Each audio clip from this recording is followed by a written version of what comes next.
We've all had those nights. The ones where your mind refuses to settle down, replaying mistakes you've made, or predicting catastrophes that might never come. You lie there, staring at the ceiling, feeling like the weight of the world is pressing down on your chest. It's exhausting, isn't it? Living this way feels like running a race, where the finish line keeps moving further away. Fear and anxiety have a way of sneaking into our lives, don't they? They show up in the smallest moments, when you hesitate to speak up in a meeting, when you worry about a loved one's safety, or when you overthink a decision for the 100th time. Then there are the bigger fears, losing what you have, not being enough, or simply the uncertainty of what tomorrow might bring. But here's the truth you might not have heard enough. Fear doesn't define you. It's not who you are. It's just a visitor, and like all visitors, it can leave. There's a path to living with calm, clarity, and confidence, even when life feels uncertain. Let's step into a story, something we can all relate to. Meet Laura. She's an ordinary woman with a job she likes most days, friends she cares about, and dreams she's been too scared to chase. On the surface, Laura seems fine, even happy. She smiles at the barista on her morning coffee run, laughs at her co-workers' jokes, and posts pictures of sunsets on social media. But inside, she's carrying a storm. Laura's mornings start with a tight knot in her stomach. Before her feet even touch the floor, her mind begins its marathon. Did I say something wrong yesterday? Will I meet that deadline at work? What if my car breaks down? What if something happens to Mom? The questions swirl, each one louder than the last, until she's overwhelmed before the day even begins. At work, she feels the weight of perfectionism. She rechecks her emails 3, sometimes 4 times, terrified of making a mistake. In meetings, she stays quiet, afraid her ideas aren't good enough. At home, she's constantly scrolling through news headlines, her chest tightening with every negative story. By the time Laura goes to bed, she's drained. But instead of rest, the cycle repeats. Her mind replays the day, focusing on every perceived failure and worrying about tomorrow. This wasn't always Laura's life. She remembers a time when she felt lighter, freer, but somewhere along the way, fear crept in, whispering that she wasn't safe, that she wasn't enough, that something terrible was just around the corner. And now, it feels like fear has taken over. One day, after another sleepless night, Laura reaches a breaking point. She feels trapped, stuck in a loop of worry and self-doubt. She knows she can't keep living this way, but she doesn't know how to stop. That's when she decides to seek help, starting with the wisdom of a friend who seems to always carry a sense of calm, no matter what's happening in their life. Over coffee, Laura pours her heart out to her friend, Sam. She tells him about the endless worry, the self-doubt, and the constant feeling of being on edge. Sam listens patiently, nodding but never interrupting. When she finally finishes, he leans forward with a knowing smile. "You know," Sam says gently, "fear isn't the enemy you think it is. It's just your mind trying to protect you, but sometimes the mind gets it wrong." Laura frowns. "What do you mean?" Sam explains that fear often stems from the stories we tell ourselves, stories about what might happen, what others think of us, or what we think we can't handle. The mind loves to spin these stories, he says, but they're just that, stories, not facts. He continues, sharing something he learned from Buddhist teachings. Fear isn't permanent, Laura. It feels like it is because we feed it, by avoiding what scares us, by overthinking, by clinging to the idea that everything must stay the same. But when we stop giving fear our energy, it starts to lose its grip. Laura listens, a spark of hope flickering in her chest. So, how do I stop feeding it? Sam shares a few insights that have helped him. He talks about embracing impermanence, the understanding that everything changes and nothing lasts forever. When you realize that even your fear is temporary, it's less scary, he says. He also introduces Laura to mindfulness, the practice of bringing her attention to the present moment. When your mind starts running away with what-ifs, try to come back to where you are right now. What can you see? What can you hear? What can you feel? Fear can't thrive when you're truly present. Another piece of advice hits Laura hard: letting go of attachment. A lot of our anxiety comes from trying to hold on to things too tightly, Sam explains. We're afraid of losing what we have or not getting what we want. But when you learn to loosen your grip, to accept that life has its own flow, you find peace. Sam's words resonate deeply. For the first time in a long time, Laura feels like there's a way out of the storm. She doesn't need to fight her fear. She just needs to understand it, to see it for what it truly is: a passing wave, not a permanent flood. Laura leaves that conversation with a sense of purpose. She starts small. Each morning, before the chaos of her mind takes over, she takes a few moments to breathe deeply and focus on the sensations around her. At work, she catches herself when her thoughts spiral, gently redirecting her attention to the task in front of her. And when fear whispers that she's not good enough, she reminds herself that these are just thoughts, not truths. It's not an overnight transformation. Some days are harder than others, but as weeks turn into months, Laura begins to notice a shift. She feels lighter, more present, more in control of her life. Fear still visits, but it no longer holds the same power. She's learned to greet it like an old acquaintance, acknowledging its presence, but not letting it take over. Laura's story isn't extraordinary, and that's what makes it so powerful. She didn't need a dramatic event to change her life. She simply made the decision to stop letting fear drive her. And if she can do it, so can you. Fear thrives in the unknown, in the stories we create about the future, and in our attempts to control what we cannot. But when we take a step back and look at fear for what it is, a mental habit, not an unchangeable reality, we begin to reclaim our power. Buddhist wisdom reminds us that fear is a part of life, but it doesn't have to define it. By embracing impermanence, practicing mindfulness, and letting go of attachments, we can find peace even in the face of uncertainty. And when we stop running from fear and start seeing it as a teacher, we open ourselves to a life of freedom and joy. So, as you go about your day-to-day, take a moment to pause and reflect. Where is fear holding you back? And what small step can you take to loosen its grip? Like Laura, you don't need to do it all at once. Start where you are, with what you have, and trust that each step forward brings you closer to the peace you deserve. Because the truth is, you already have everything you need to live without fear.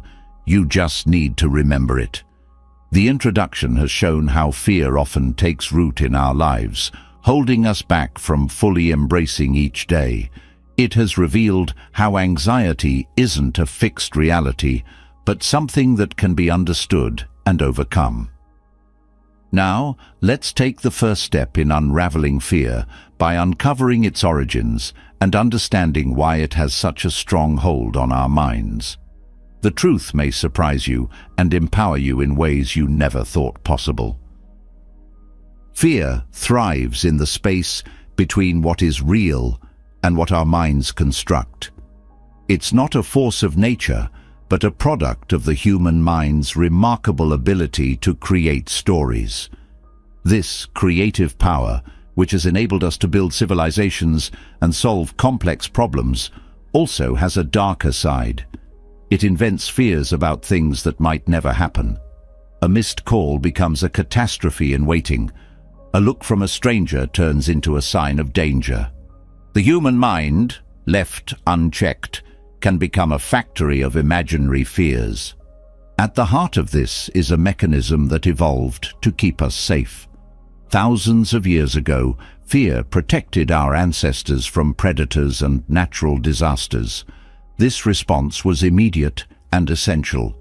But in today's world, the dangers we face are often less tangible. Instead of lions lurking in the bushes, we worry about job security, relationships, and our health. The mind, unable to distinguish between real threats and imagined ones, reacts the same way it would to a charging predator. Your heart races, your palms sweat, and your stomach churns, all in response to a future that hasn't happened and likely never will. This isn't your fault. The human brain is wired for survival, not happiness.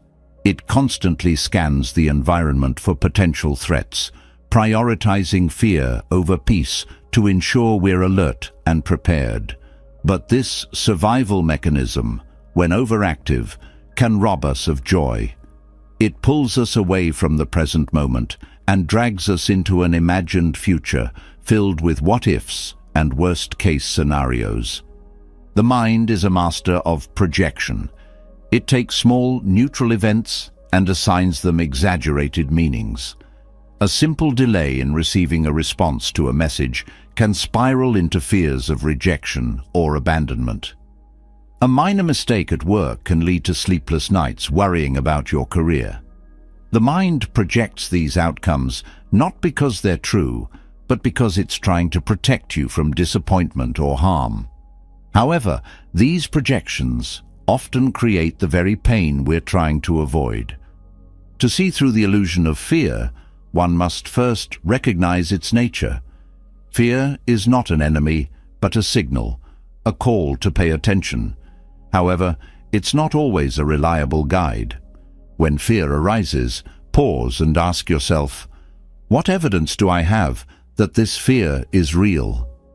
Often, you'll find that fear has little grounding in reality. It thrives on uncertainty, magnifying it until it feels overwhelming.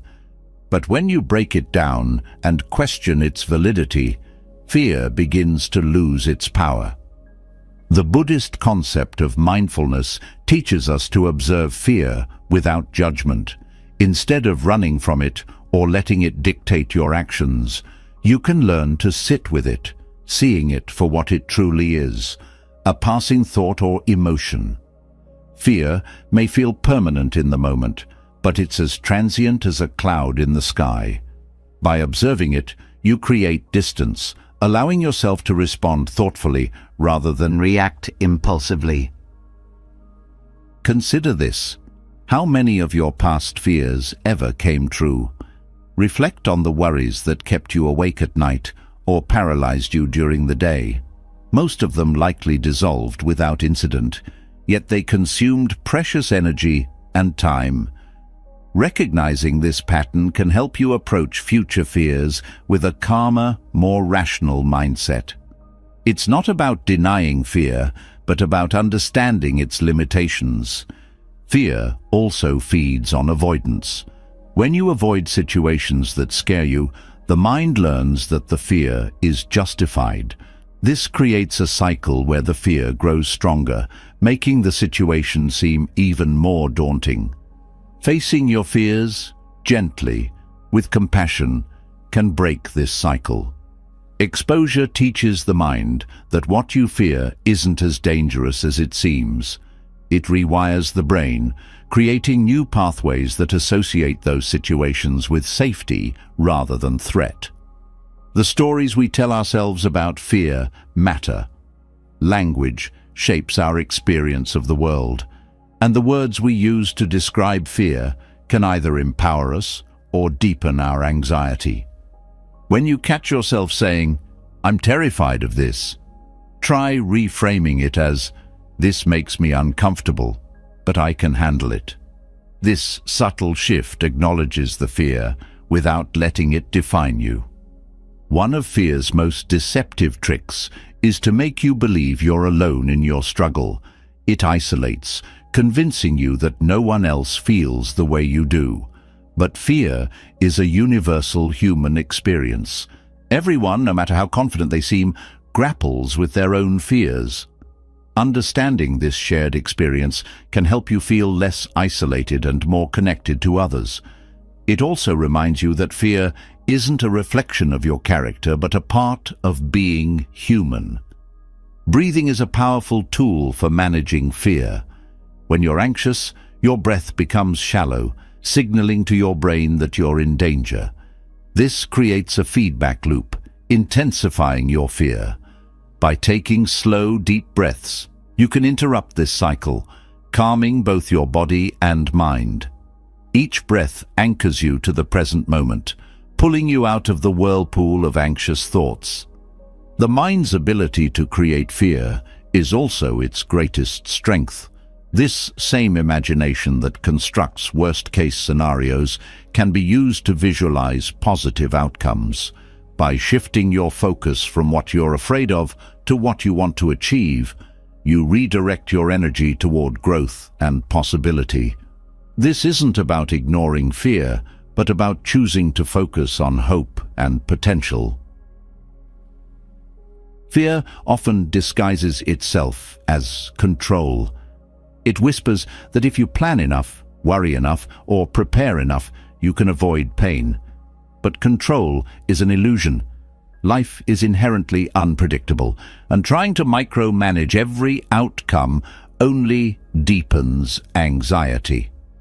The antidote is acceptance. Accept that uncertainty is a part of life, and you'll find a freedom that no amount of control can provide. When you stop seeing fear as a foe and start viewing it as a teacher, everything changes. Fear highlights what matters most to you: your dreams, your relationships, your sense of security.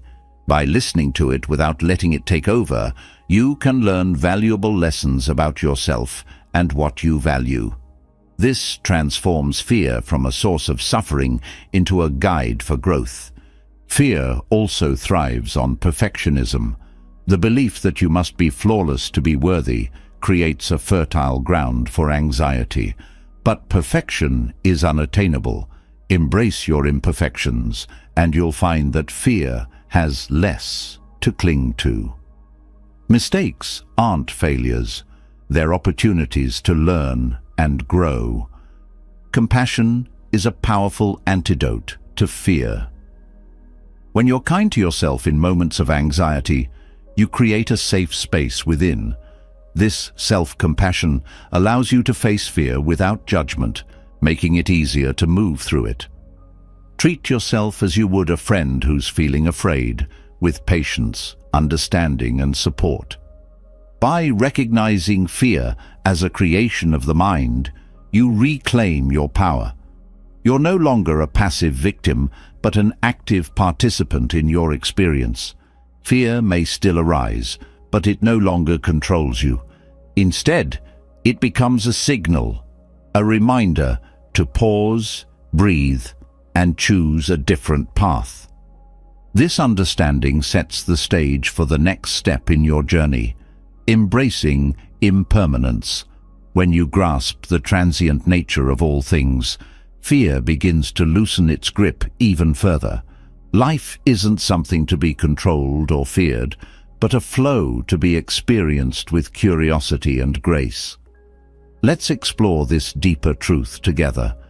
Fear loses much of its power when we recognize it as a creation of the mind, but there's another layer to understanding why it clings so tightly.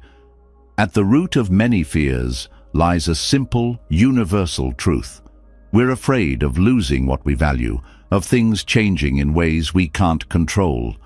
Whether it's the fear of losing loved ones, opportunities, or even time itself, these anxieties often stem from an unwillingness to accept the impermanence of life. Let's now explore how embracing the transient nature of all things can free us from these fears and bring a profound sense of peace. Life is always in motion, shifting and evolving with every passing moment. Nothing stays the same, and that's both the beauty and the challenge of existence. The seasons change, relationships grow and transform, and even the cells in our body are constantly renewing. Yet, despite this obvious truth, we often cling to the idea of permanence. We try to hold on to moments, people, and circumstances as if they will last forever. This attachment creates tension because it resists the natural flow of life. Accepting impermanence doesn't mean you become detached or indifferent.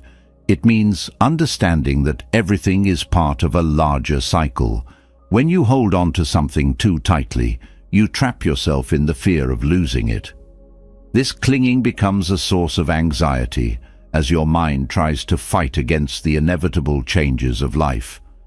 But when you learn to let go, not in the sense of abandoning what you care about, but in embracing the reality that it won't last forever, you find freedom. Consider how much energy is spent trying to control outcomes that are ultimately out of your hands. Whether it's trying to prevent a relationship from changing, holding on to material possessions, or fearing the passage of time, this resistance to impermanence only deepens your suffering. By acknowledging that all things are temporary, you release the need to control what cannot be controlled. This isn't giving up. It's letting go of unnecessary struggle. Embracing impermanence also allows you to appreciate life more deeply. When you accept that each moment is fleeting, you begin to treasure it for what it is, instead of wishing it was something else or fearing its end. The fleeting nature of life gives it meaning. A flower's beauty is magnified by the knowledge that it will wilt. A sunset is breathtaking precisely because it fades. The same is true of our experiences. Knowing they won't last forever encourages us to fully engage with them while they're here.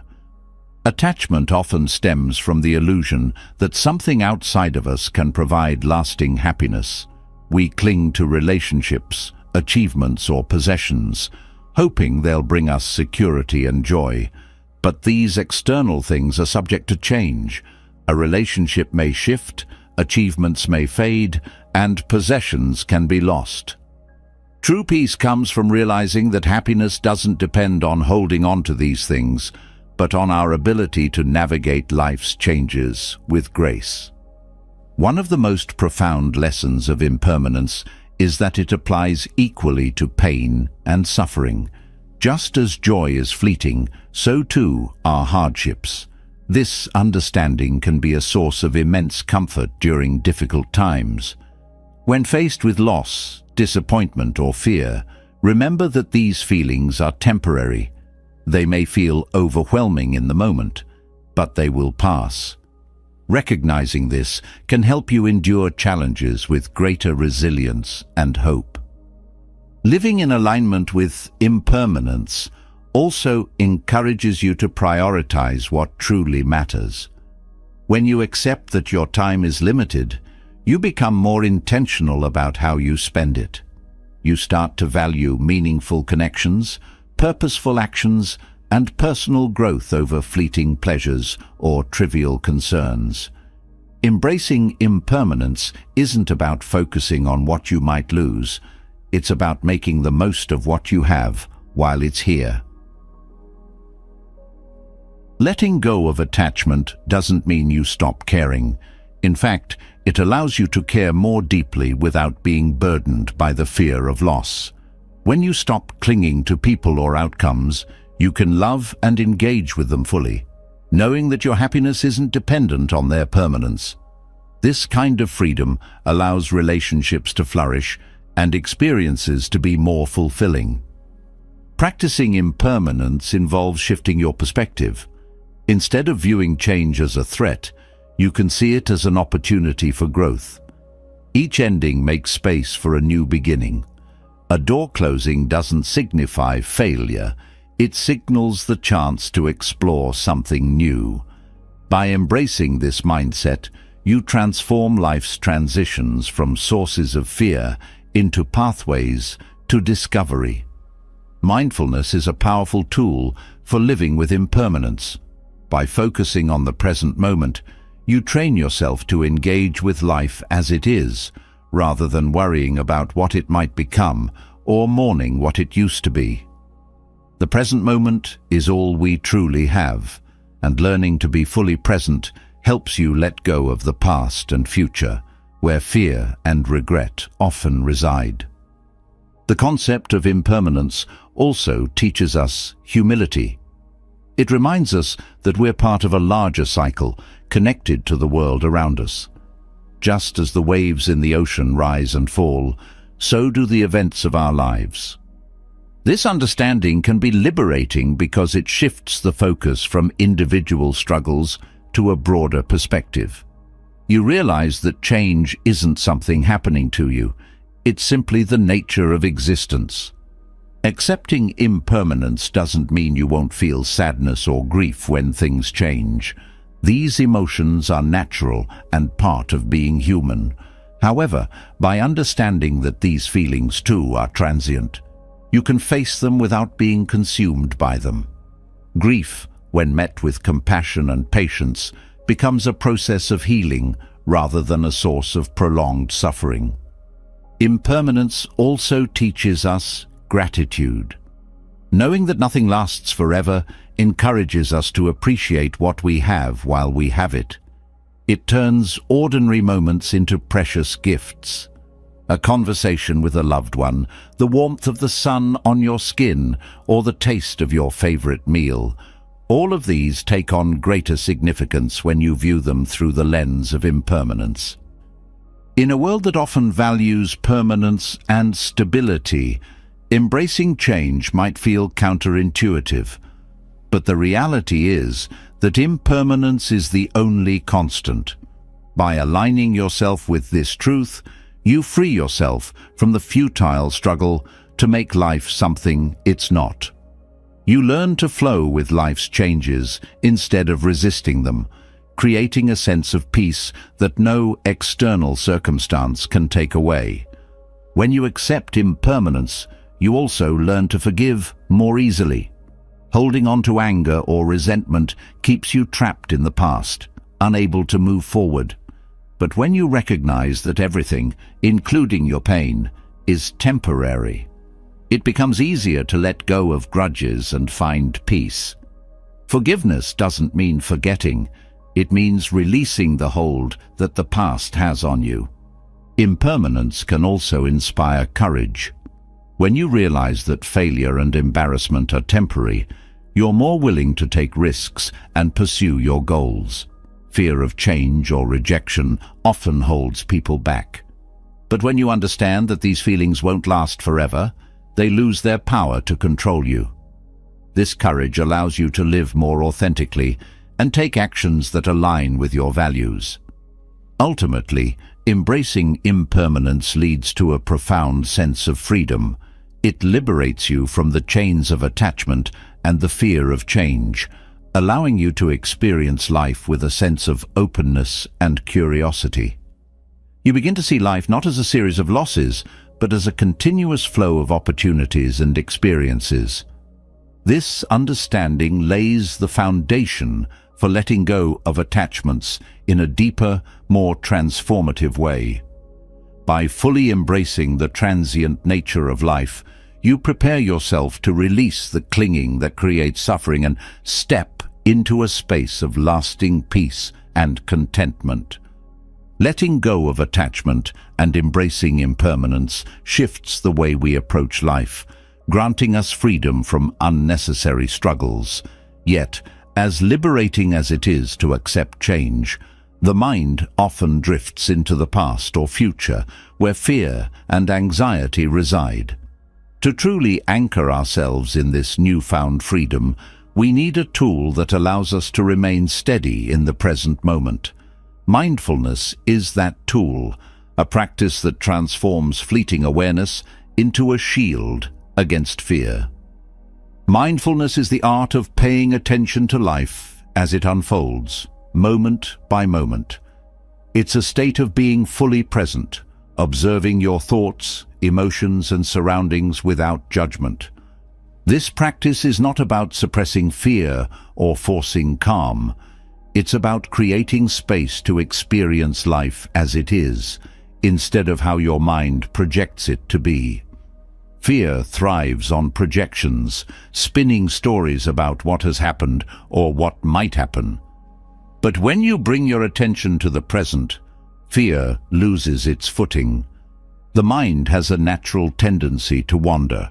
Thoughts dart between the past and future, creating a web of concerns that pull you away from the present. Mindfulness interrupts this cycle by gently guiding your attention back to what is real and immediate. When fear arises, instead of reacting to it instinctively, you can pause and observe it. This pause creates a gap between the fear and your response, giving you the clarity to choose how to engage with it. Anxiety often feels overwhelming because it comes with physical sensations: tightness in the chest, shallow breathing, a racing heart. Mindfulness teaches you to notice these sensations without judgment. Instead of labeling them as bad or trying to escape them, you can simply acknowledge them as part of your experience. This simple act of acknowledgement can dissolve the power fear holds over you. You stop feeding it with resistance, and it begins to fade. The breath is a powerful anchor for mindfulness. It's always with you, steady and rhythmic, a constant amidst the changing tides of life. When fear begins to rise, focusing on your breath brings you back to the present. The act of inhaling and exhaling slowly and deeply signals your body that you are safe, reducing the fight-or-flight response that fuels anxiety. Each breath becomes a reminder of your ability to stay grounded, no matter what storms may come. Mindfulness also fosters curiosity. Instead of viewing fear as something to avoid, you can explore it with an open mind. Where is it located in your body? What thoughts accompany it? What triggered it? By approaching fear with curiosity rather than judgment, you shift from being its victim to being its observer. This shift empowers you, as fear loses its grip when you see it clearly for what it is, a transient emotion, not a permanent state. One of the most transformative aspects of mindfulness is the ability to break free from the cycle of overthinking. Fear often amplifies because the mind keeps replaying the same worries, trying to solve problems that don't yet exist. Mindfulness helps you notice when your thoughts are spiraling and gently brings your focus back to the present. Over time, this practice rewires the brain, reducing the tendency to ruminate and creating a calmer, more centered mindset. Mindfulness is also a practice of acceptance. It doesn't seek to eliminate fear, but to make room for it without being consumed by it. When you accept that fear is part of the human experience, you stop resisting it. This acceptance doesn't mean giving up. It means acknowledging what is, so you can respond with wisdom rather than panic. Fear becomes less threatening when you stop treating it as an enemy and start seeing it as a passing visitor. Being fully present also enhances your relationships. Fear often isolates, creating walls of self-protection. But when you practice mindfulness, you become more attuned to others. You listen more deeply, respond with greater empathy, and connect on a more authentic level. These connections remind you that you are not alone, which can be a powerful antidote to the loneliness fear often brings. Mindfulness teaches you to focus on what is within your control. Fear often arises from trying to manage the uncontrollable. other people's actions, future outcomes, or past mistakes. By grounding yourself in the present, you shift your energy to what you can influence, your own thoughts, actions, and attitudes. This shift is empowering because it brings your attention back to the here and now, where your true power lies. Another benefit of mindfulness is the cultivation of gratitude. When you are fully present, you notice the small joys that often go overlooked.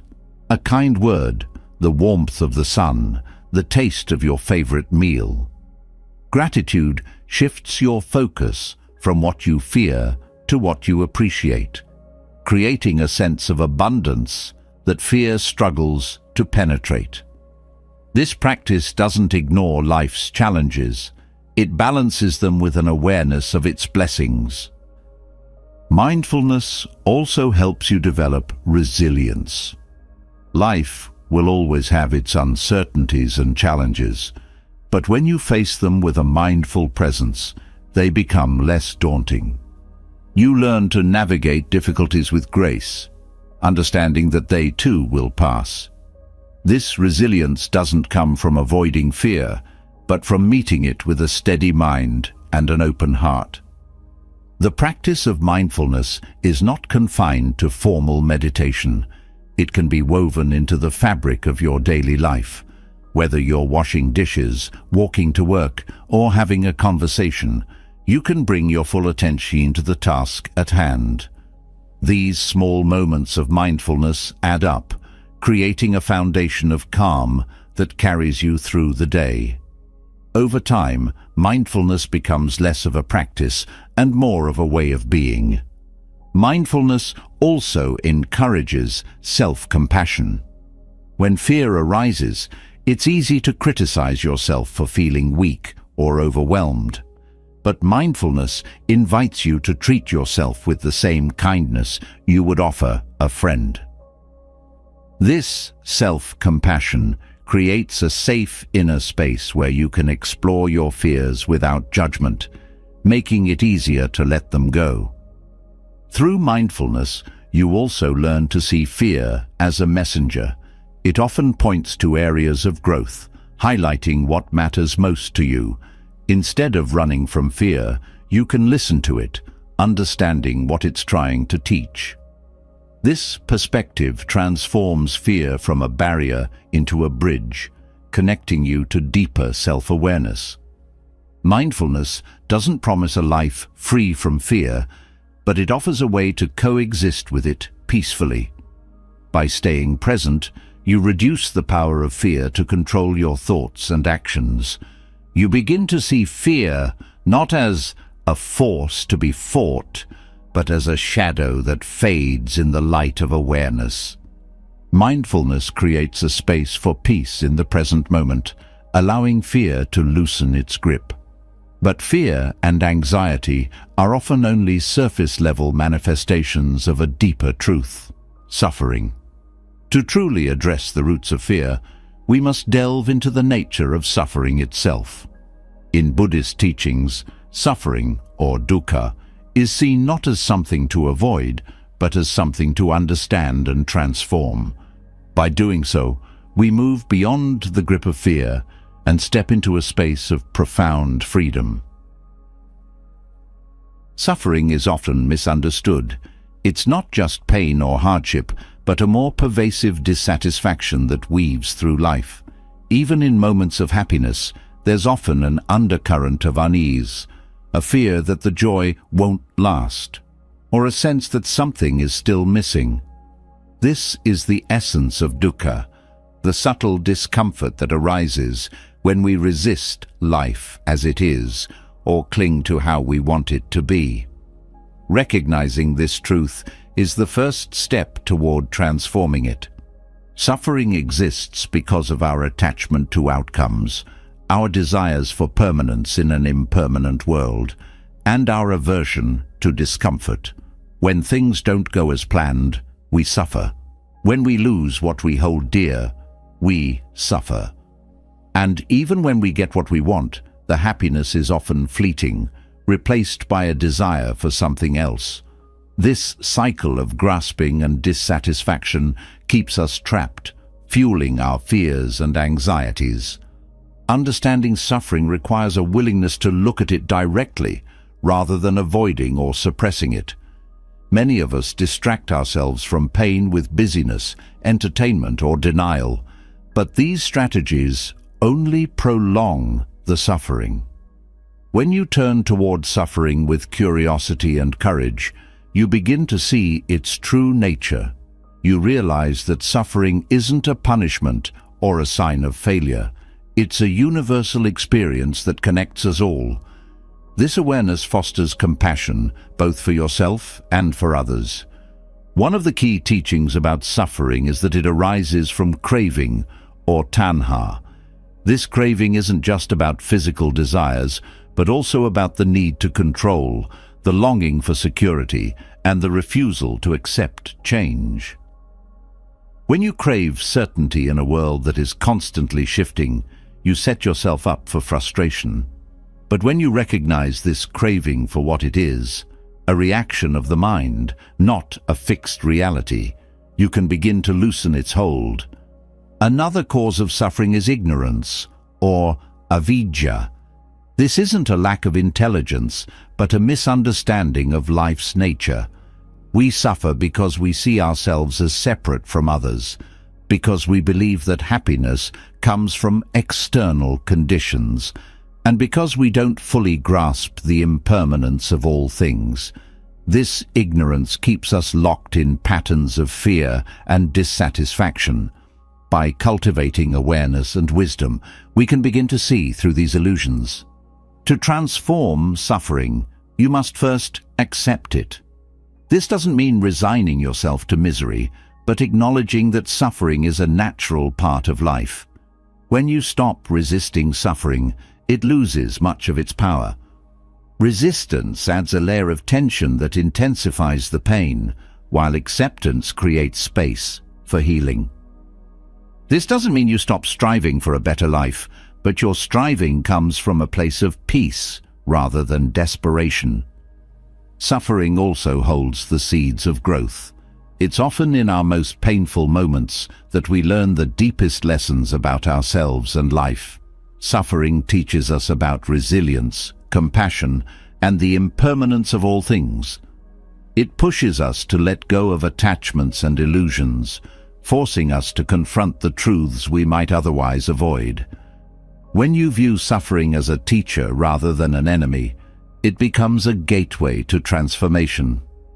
One of the most profound ways to work with suffering is through compassion. When you meet your pain with kindness instead of judgment, you create a space for healing. This compassion extends to others as well, as recognizing your own suffering helps you empathize with theirs. Compassion dissolves the barriers that fear and suffering create, fostering a sense of connection and shared humanity. Another tool for transforming suffering is gratitude. This may seem counterintuitive, but even in the midst of pain, there are often moments of grace. Gratitude shifts your focus from what is lacking to what is present, breaking the cycle of dissatisfaction. It doesn't negate the suffering, but balances it with an awareness of life's beauty and gifts. Breath awareness is another powerful practice for working with suffering. When you're in pain, whether physical or emotional, your breath often becomes shallow and tight. By consciously deepening and slowing your breath, you can calm your nervous system and create a sense of stability. Each breath reminds you that you are alive, that you are capable of facing whatever arises. Reflection on impermanence also helps transform suffering. When you realize that pain, like all things, is temporary, it becomes more bearable. This perspective doesn't diminish the reality of suffering, but places it in a broader context. Just as joy comes and goes, so does pain. This understanding brings hope and resilience. Suffering also challenges you to examine your values and priorities. It often reveals what truly matters and what doesn't. When you face loss or hardship, the superficial concerns fade away, leaving only what is essential. This clarity can be a gift, helping you align your life with your deepest values. By understanding the nature of suffering, you also begin to see the interconnection of all things. Your suffering isn't isolated. It's part of the broader web of life. This awareness can be humbling and liberating, reminding you that you are never truly alone. Every being experiences dukkha, and in this shared experience lies a profound unity. Transforming suffering doesn't mean you'll never feel pain again. Life will always have its challenges, losses, and uncertainties. But by changing your relationship to suffering, you free yourself from much of the unnecessary fear and anxiety that accompanies it. You learn to meet life's difficulties with courage, grace, and wisdom. This journey of transformation lays the foundation for an even deeper practice, letting go of attachments. As we explore how releasing our grip on desires and clinging leads to lasting peace, we continue to uncover the profound freedom that lies at the heart of Buddhist teachings. Suffering reveals the truths we often avoid: the impermanence of life, the pain of clinging, and the freedom found in acceptance. This deeper understanding prepares us for the next step: releasing attachments. Much of our suffering stems from holding too tightly to people, possessions, and ideas, believing they will bring us lasting happiness or security. Yet this clinging creates fear and insecurity, keeping us trapped in a cycle of dissatisfaction. To find lasting peace, we must learn to let go. Attachment is rooted in the craving known as tanha, a deep longing or thirst that drives much of human behavior. This craving isn't limited to material possessions. It includes the need for validation, control, and certainty. We cling to relationships, identities, and even expectations, hoping they will fulfill us. But the reality is that these attachments often lead to disappointment, as they are built on the illusion that anything in this world can remain constant. Letting go of attachment doesn't mean giving up on life or becoming indifferent. It means freeing yourself from the grip of neediness and fear. When you hold something too tightly, you invest your happiness in its permanence, but nothing in life is truly permanent. Relationships evolve, possessions age, and circumstances change. By learning to release your grip, you can experience these things fully without being defined by them. The first step in letting go is recognizing the impermanence of what you're holding on to. Whether it's a cherished possession or a deeply held belief, understanding that everything is temporary can help you approach it with greater openness. Instead of clinging out of fear of loss, you can appreciate it for what it is, in the moment. This shift in perspective transforms your relationship with what you value. Attachment also arises from the illusion of control. We often believe that by holding on, we can prevent loss or ensure a specific outcome, but life doesn't work that way. Trying to control what is inherently uncontrollable only leads to frustration and anxiety. Letting go means accepting that you cannot dictate the course of life, and this acceptance brings a profound sense of peace. Another source of attachment is the desire for validation. Many people tie their self-worth to the opinions of others, clinging to relationships or social status for a sense of identity. But this external validation is fleeting, leaving you constantly seeking more. When you let go of the need for approval, you reclaim your sense of self-worth, finding value in who you are rather than how others perceive you. Material possessions are another common area of attachment. While there's nothing wrong with enjoying what you have, problems arise when you define yourself by these things. Possessions can bring comfort and joy, but they cannot provide lasting fulfillment. Letting go of material attachment doesn't mean renouncing everything. It means recognizing that your true value lies within, not in what you own. Attachment to outcomes can also be a significant source of stress. When you invest your happiness in a specific result, you set yourself up for disappointment if things don't go as planned. Letting go of attachment to outcomes allows you to engage fully in the process, finding joy in the journey rather than fixating on the destination. This approach fosters resilience as you become less affected by setbacks or failures. Relationships are often the hardest attachments to release. It's natural to care deeply about the people in your life, but clinging to them out of fear of loss can create tension and insecurity. Letting go in relationships doesn't mean withdrawing or becoming distant. It means loving without needing to possess. This kind of love is free and unconditional, allowing both you and the other person to grow. Letting go also involves releasing attachment to the past. Many people carry regrets, grudges, or nostalgia that weigh them down. Holding on to these feelings keeps you trapped in a story that no longer serves you. By letting go of the past, you open yourself to the present, where real life unfolds. Similarly, attachment to the future can create anxiety. When you fixate on what might happen, you lose sight of what is happening now. Letting go of future-focused worries doesn't mean ignoring your goals or responsibilities. It means trusting that life will unfold as it should, even if it's not according to your plans. Fear often fuels attachment. We cling because we're afraid of losing something or someone important to us. But this fear only tightens the grip, creating a cycle of insecurity. Letting go involves facing this fear with courage and compassion, recognizing that loss is a natural part of life. When you stop resisting this truth, you find freedom. Letting go doesn't happen overnight. It's a gradual process that requires awareness and practice.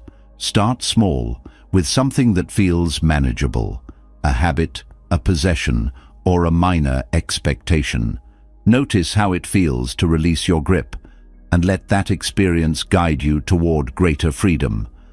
Over time, this practice becomes more natural, extending to the deeper attachments in your life. Breathwork can be a powerful ally in letting go. When you focus on your breath, you connect with the present moment, where attachments lose their hold. Each exhale becomes a symbolic release, a letting go of what no longer serves you. This simple practice can help you stay grounded, even when faced with challenging emotions. Compassion is also essential in this process. Letting go can be difficult, especially when it involves deeply held beliefs or relationships. Treat yourself with kindness and patience as you navigate this journey. Acknowledge your efforts and celebrate the progress you make, no matter how small. Letting go doesn't mean losing everything. It means gaining clarity. When you release attachments, you create space for what truly matters: love, connection, and inner peace.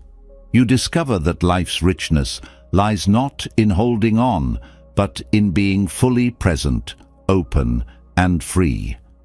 This freedom is the foundation for lasting peace. It allows you to move through life with grace, unburdened by the weight of clinging. Letting go of attachments provides freedom and a deeper understanding of what truly matters, but the journey isn't always easy. The process of releasing old patterns, navigating change, and embracing uncertainty often brings discomfort.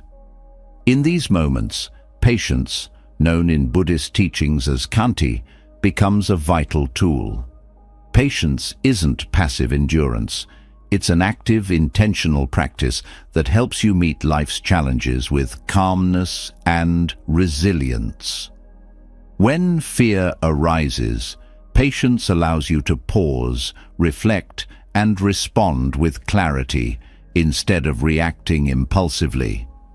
Fear thrives in urgency, demanding immediate answers or solutions. It pushes you to act quickly, often without thinking, to escape discomfort. Patience disrupts this cycle. When you cultivate patience, you give yourself permission to sit with uncertainty and allow it to unfold naturally.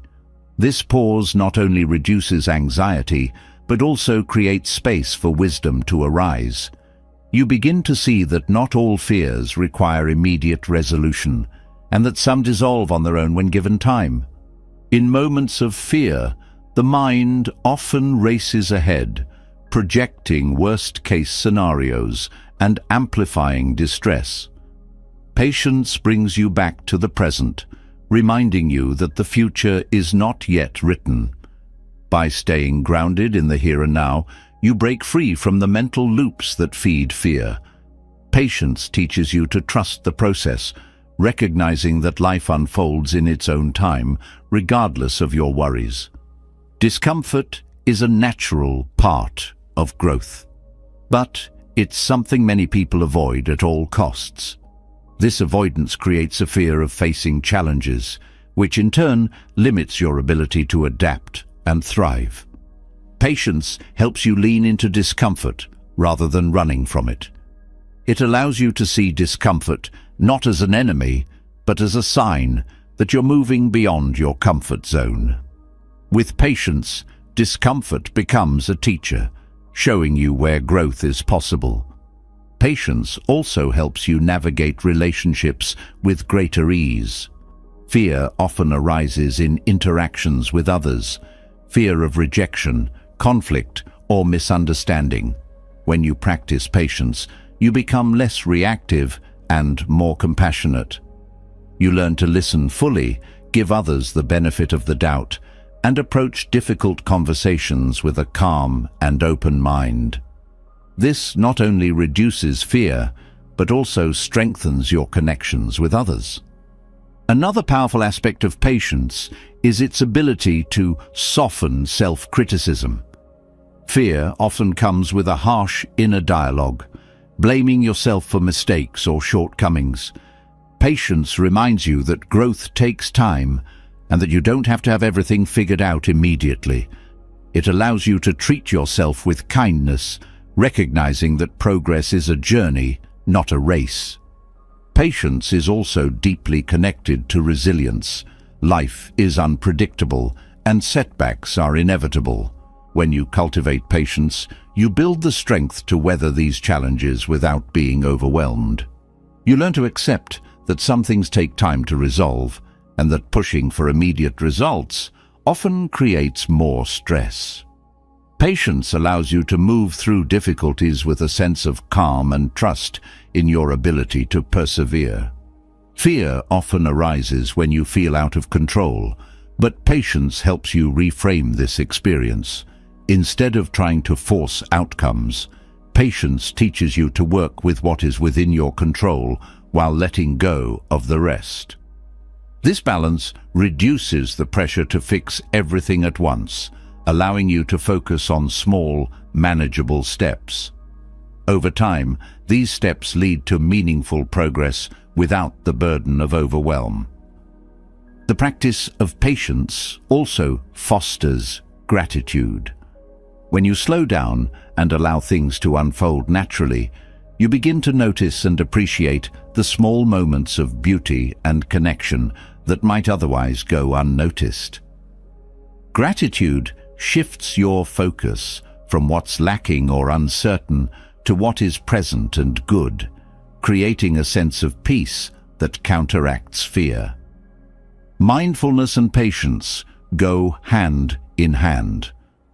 Mindfulness brings your attention to the present moment, while patience helps you stay there even when it's uncomfortable. Together, they create a foundation of calm that supports you through life's uncertainties. Patience teaches you to trust that everything has its own rhythm and that rushing rarely leads to better outcomes. Patience is also a form of courage. It takes strength to sit with fear or discomfort without immediately trying to escape it. This courage grows with practice as you realize that you're capable of enduring more than you thought. Each time you face fear with patience, you build confidence in your ability to handle whatever comes your way. Breathwork can support the development of patience.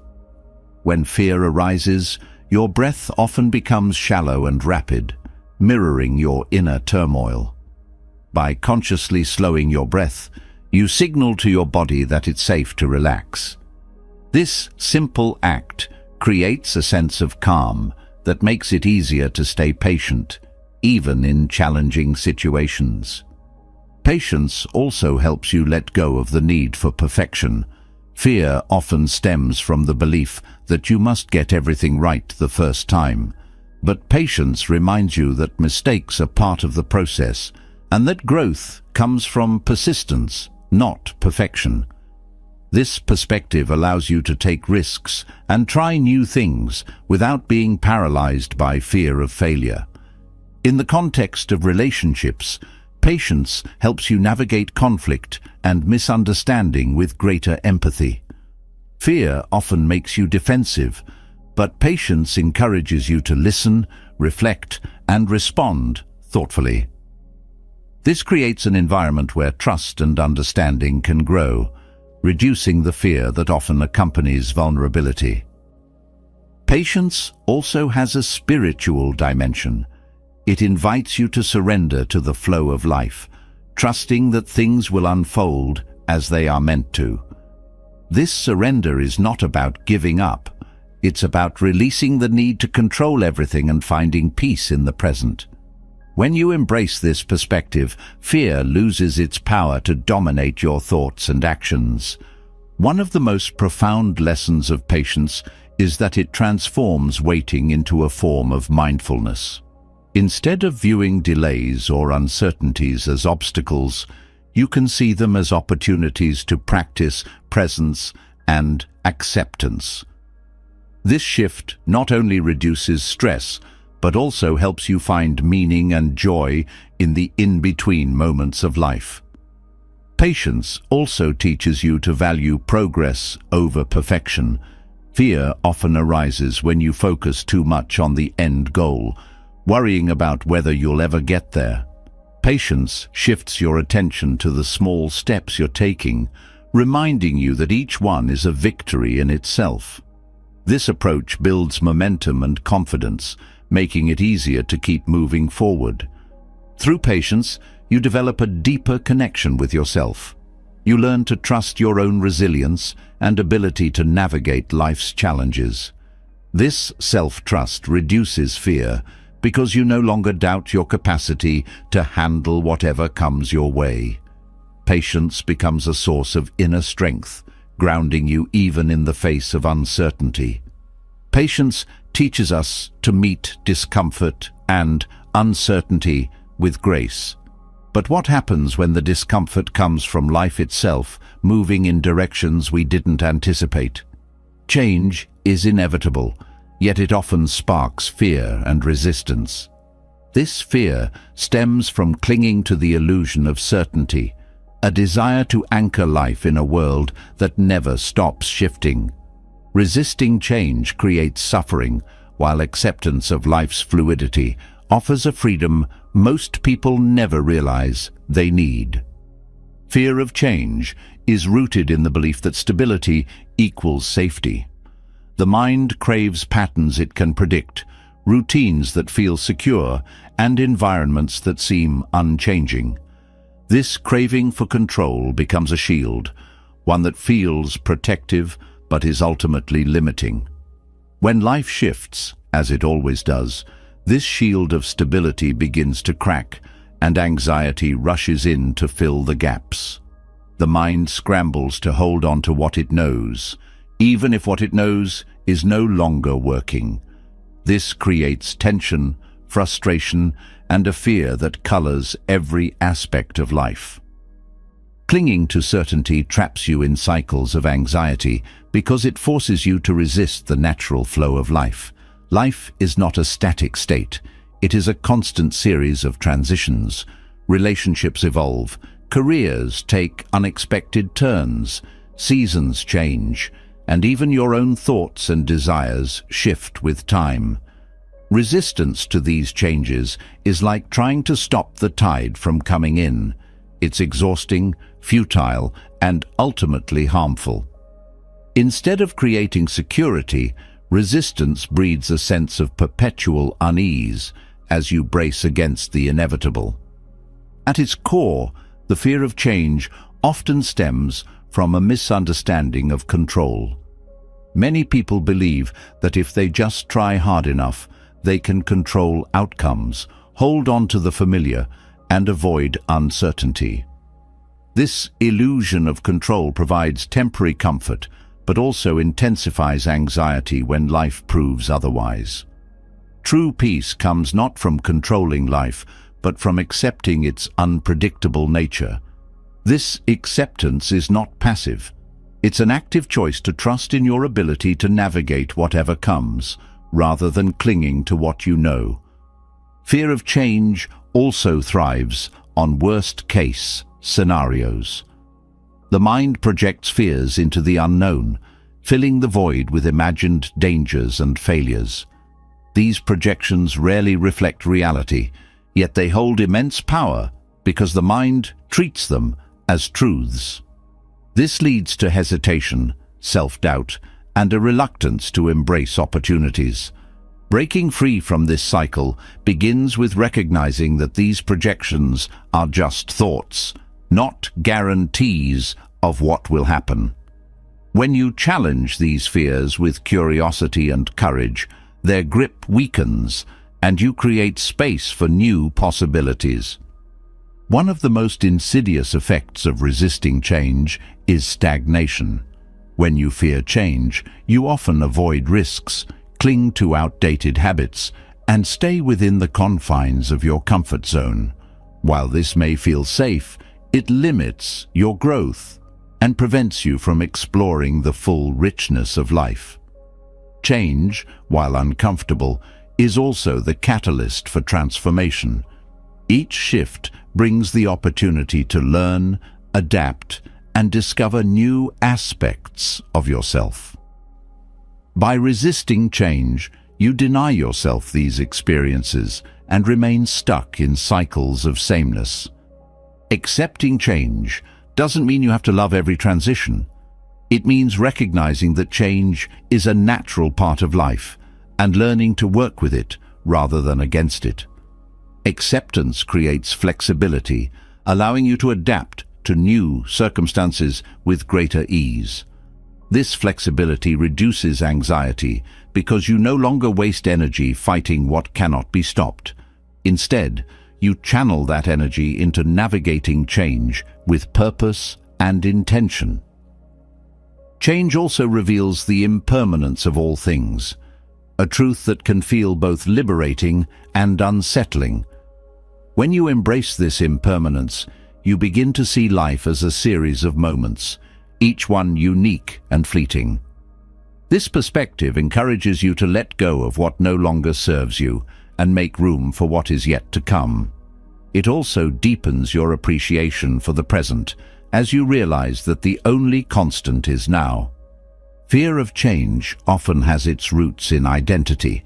Many people define themselves by their roles, possessions, or circumstances, creating a fixed sense of self that feels threatened by change. When these external markers shift, it can feel as though you're losing a part of yourself. But identity is not fixed. It's fluid, shaped by your experiences and choices. Embracing this fluidity allows you to grow and evolve, rather than being trapped by outdated versions of who you think you are. One powerful way to navigate change is through gratitude. When faced with transitions, it's easy to focus on what is ending or what you might lose. Gratitude shifts your perspective.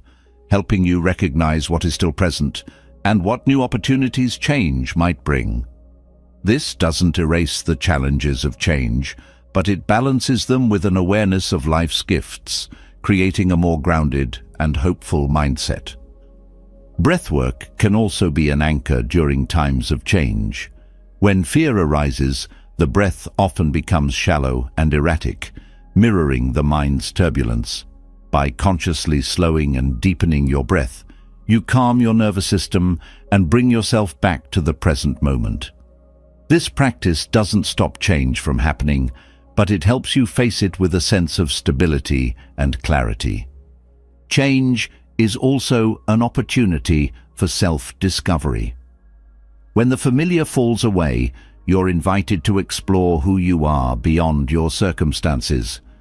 This can be a time of great growth as you uncover strengths, values, and passions that may have been hidden beneath the routines of daily life. Embracing change as a chance to learn about yourself transforms fear into curiosity, opening doors to new possibilities. Letting go of the need for certainty also fosters resilience. When you accept that change is inevitable, you build confidence in your ability to adapt and thrive. This resilience becomes a source of inner strength, reducing the fear of future uncertainties. You begin to trust yourself, knowing that you can navigate whatever life brings.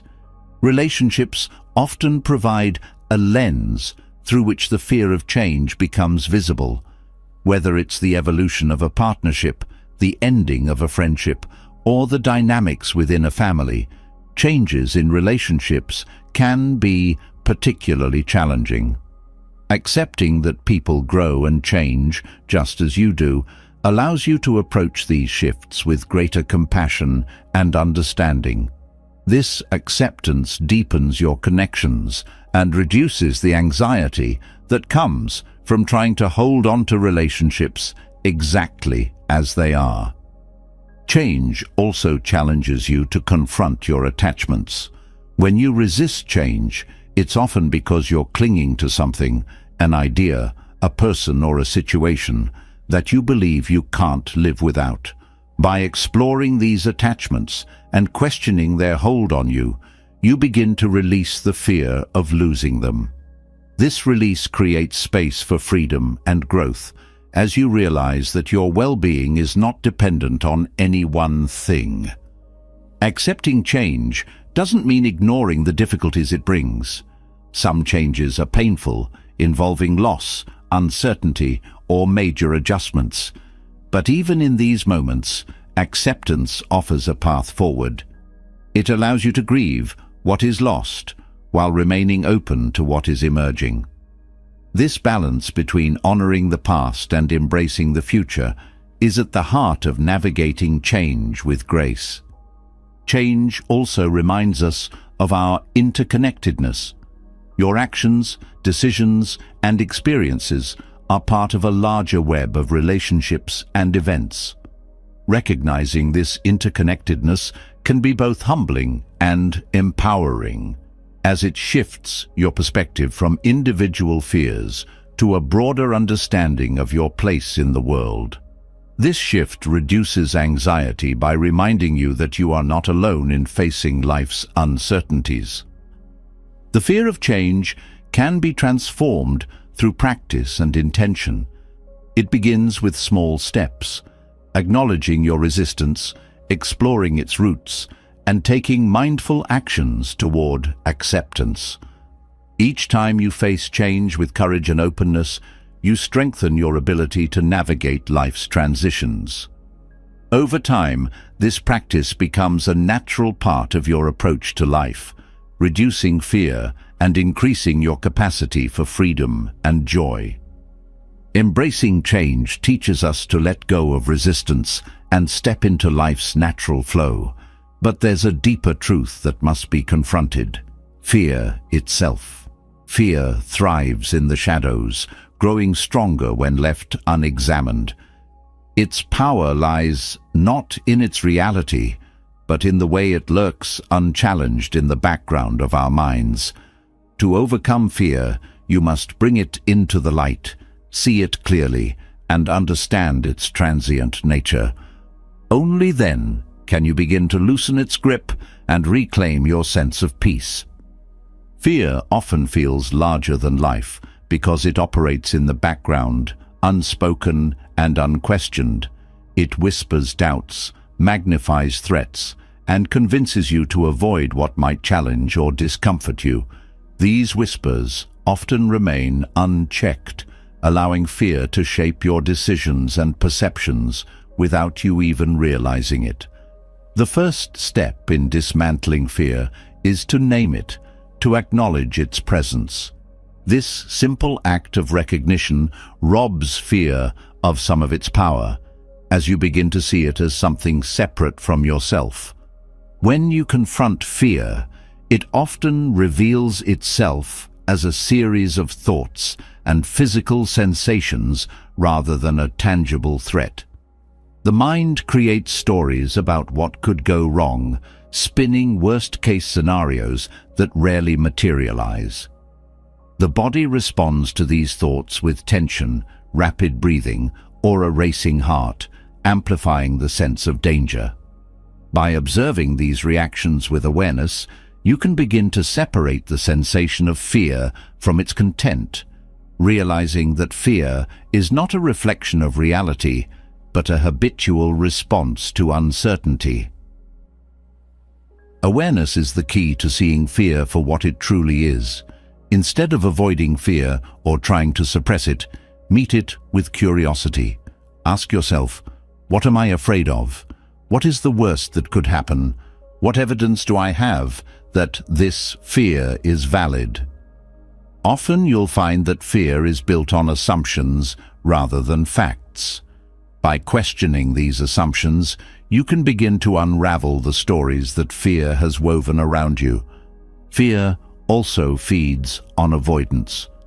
When you avoid what you fear, you reinforce the belief that the fear is justified. This creates a cycle where avoidance strengthens fear, making it harder to confront in the future. Breaking this cycle involves facing fear directly, one small step at a time. Each time you do, you teach your mind and body that the feared situation is not as dangerous as it seems. Over time, this builds confidence and reduces the hold fear has over you. The transient nature of fear becomes clear when you observe it without judgment. Fear, like all emotions, is impermanent. It rises, peaks, and eventually subsides. This cycle is often shorter than it feels in the moment, but it's only visible when you allow yourself to sit with fear rather than fleeing from it. Recognizing fear's impermanence helps you endure its presence without feeling overwhelmed, knowing it will pass just as waves recede after crashing onto the shore. Fear often disguises itself as protection, convincing you that avoiding risk will keep you safe. While this may work in the short term, it limits your growth and prevents you from experiencing life fully. Facing fear requires courage, but this courage doesn't mean the absence of fear. It means moving forward despite it. Each act of courage reinforces your ability to face challenges, creating a positive cycle of growth and resilience. One of the most effective ways to confront fear is through mindfulness. By bringing your attention to the present moment, you disrupt fear's tendency to pull you into the future or past. Mindfulness allows you to observe fear without being consumed by it, creating a sense of distance that helps you see it more clearly. You realize that fear is not an enemy, but a reaction, a signal that something matters to you. Breathwork is another powerful tool for confronting fear. When fear arises, your breath often becomes shallow and erratic, reinforcing the body's fight-or-flight response. By consciously deepening and slowing your breath, you signal to your nervous system that you are safe. This calms your body and mind, creating a sense of stability that makes it easier to face fear with clarity and composure. Fear often points to areas of personal growth. It highlights what you care about, what challenges you, and where you feel vulnerable. Instead of viewing fear as a barrier, consider it a guide. What is it trying to teach you? What opportunities for growth lie on the other side of this fear? By reframing fear in this way, you transform it from an obstacle into a pathway for self-discovery. Self-compassion plays a vital role in confronting fear. Fear often comes with self-judgment, as you may criticize yourself for feeling afraid or for struggling to move past it. Self-compassion allows you to meet fear with kindness rather than criticism. It reminds you that fear is a universal human experience, not a personal failing. This kindness creates a safe space within yourself to explore fear without shame or guilt. Fear also thrives in isolation, convincing you that you're the only one who feels this way. Sharing your fears with others can be a powerful act of connection and healing. When you speak openly about your fears, you often discover that others share similar experiences, reducing the sense of isolation and normalizing the feeling of fear. This shared understanding builds a sense of solidarity and support, making it easier to face fear together. Letting go of the need for control is another important step in confronting fear. Many fears arise from the desire to control outcomes, to ensure that everything turns out exactly as you hope. But control is an illusion. Life is inherently unpredictable.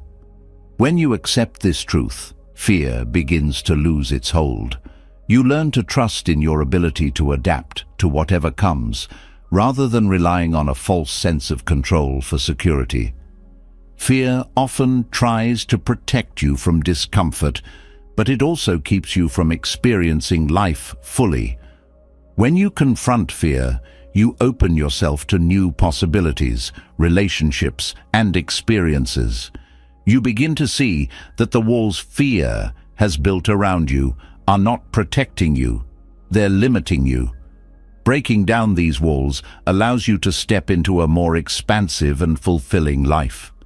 The act of facing fear also builds resilience. Each time you confront fear and move through it, you prove to yourself that you are capable of handling challenges.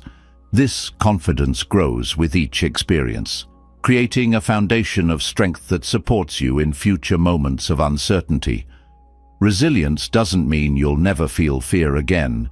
It means you'll have the tools to face it without being paralyzed by it. Through awareness, curiosity, and courage, fear reveals itself for what it truly is: a passing wave, not an insurmountable force. By confronting fear directly, you reclaim your power and begin to live with greater freedom and authenticity. Fear begins to dissolve when you confront it directly, recognizing its impermanent and illusory nature. But there's another layer of fear that subtly infiltrates the mind, the endless stream of what-ifs that fuels overthinking. These thoughts often masquerade as preparation or caution, but instead pull you into an endless loop of worry, keeping you trapped in the future at the expense of the present. Breaking free from this cycle isn't about silencing the mind completely. It's about learning to redirect its energy and focus. Overthinking often starts with a simple question: what if this happens? Which spirals into increasingly unlikely scenarios. The mind magnifies potential problems, weaving a web of possibilities that rarely align with reality. This mental chatter isn't harmless. It drains your energy, amplifies anxiety, and prevents you from fully engaging with the here and now. The more you entertain these thoughts, the stronger they grow, turning your mind into a storm of uncertainty and fear. Breaking free from overthinking begins with awareness. Many people don't even realize they're caught in a cycle of what-ifs until they feel overwhelmed. Start by noticing when your mind begins to wander into the future. Pay attention to the tone of your thoughts. Are they constructive or are they focused on catastrophes? By recognizing this pattern, you create a moment of choice, a chance to interrupt the cycle before it takes hold. One powerful strategy is to challenge the validity of your thoughts. When a what-if arises, ask yourself whether there's any real evidence to support it. Most anxious thoughts are based on assumptions rather than facts.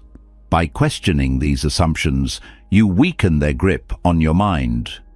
Often, you'll find that the scenarios you're worried about are not only unlikely, but also out of your control. Grounding techniques can help bring your focus back to the present. Overthinking pulls you into an imagined future, but grounding anchors you in what's real. Simple actions like noticing the sensation of your feet on the ground, taking deep breaths, or observing your surroundings can disrupt the cycle of worry. These practices remind you that while your thoughts may be racing, the present moment remains stable and accessible.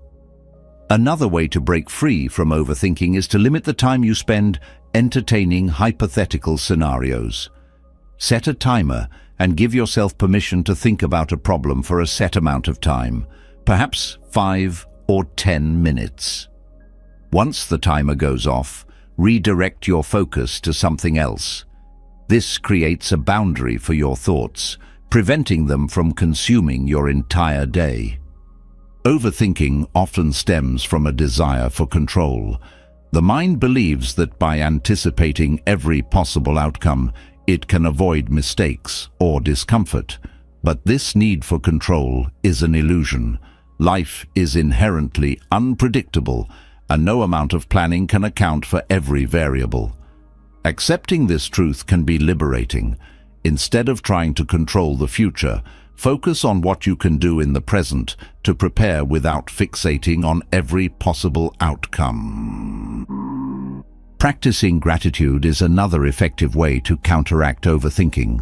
When your mind is preoccupied with what-ifs, it's easy to lose sight of what's good and stable in your life. Gratitude shifts your attention to the positive, grounding you in the present and reducing the need to dwell on hypothetical problems. By regularly reflecting on what you're thankful for, you train your mind to focus on abundance rather than fear. Self-compassion is crucial when addressing overthinking. Many people judge themselves harshly for their anxious thoughts, creating a cycle of shame and guilt. Instead of criticizing yourself, approach your thoughts with kindness. Acknowledge that overthinking is a natural response to uncertainty, not a personal failure. This gentler perspective creates space for growth and change. Mindfulness meditation can also help you manage overthinking. By practicing sitting with your thoughts without judgment, you learn to observe them as passing phenomena rather than truths. This practice builds a sense of detachment, allowing you to let go of anxious thoughts instead of clinging to them. Over time, mindfulness rewires your brain, reducing the frequency and intensity of overthinking. Physical activity is another powerful tool for breaking free from mental chatter. Movement engages your body and shifts your focus away from your thoughts. Activities like walking, yoga, or even cleaning can provide a sense of clarity and calm. Physical activity also releases endorphins, which counteract the stress hormones triggered by anxiety. Developing a routine can also help reduce overthinking. When your day is structured, your mind has less room to wander aimlessly. Routines provide a sense of stability and predictability, creating a safe space within which you can focus on productive and meaningful tasks. This doesn't mean rigidly scheduling every moment, but establishing anchors like a morning ritual or regular breaks for mindfulness. Overthinking often arises when you feel overwhelmed by choices or responsibilities. Breaking tasks into smaller, manageable steps can help. Focus on one action at a time rather than trying to tackle everything at once. This approach reduces the mental load, allowing you to approach challenges with greater clarity and confidence. Journaling is another valuable tool for managing overthinking.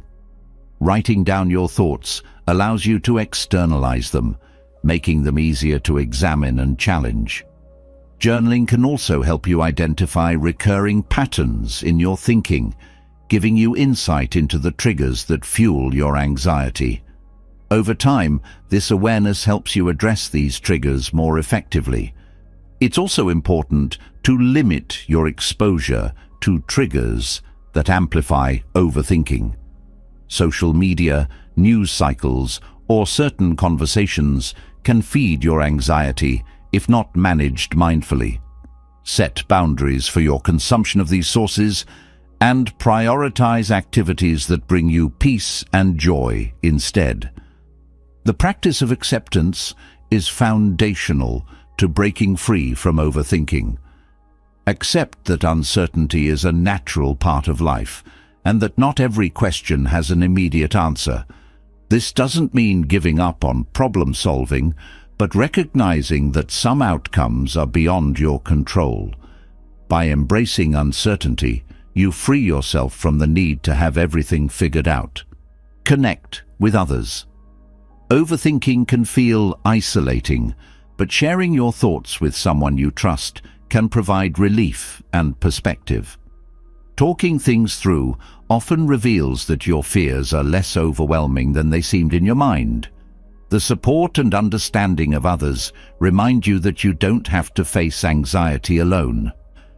Breaking free from the what-ifs is not about eliminating anxious thoughts entirely, but learning to manage them in a way that supports your well-being. By challenging your assumptions, grounding yourself in the present, and practicing self-compassion, you can reduce the mental chatter that fuels anxiety. This process creates space for peace and clarity, allowing you to move forward with confidence. Breaking free from the endless cycle of what-ifs allows you to reclaim the present, yet there's a deeper layer that feeds the anxiety of overthinking: our relationship with control. The paradox of control lies in the fact that the more you try to dictate life's outcomes, the more fear and frustration grow.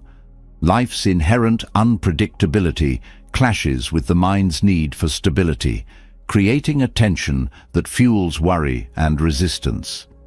Letting go of this need for control is not about surrendering to chaos. It's about finding peace in uncertainty and trusting your ability to navigate the unknown. Control often feels like a safety net. You plan meticulously, set rules, and try to predict outcomes, believing these efforts will shield you from harm or disappointment. But life doesn't always follow your script.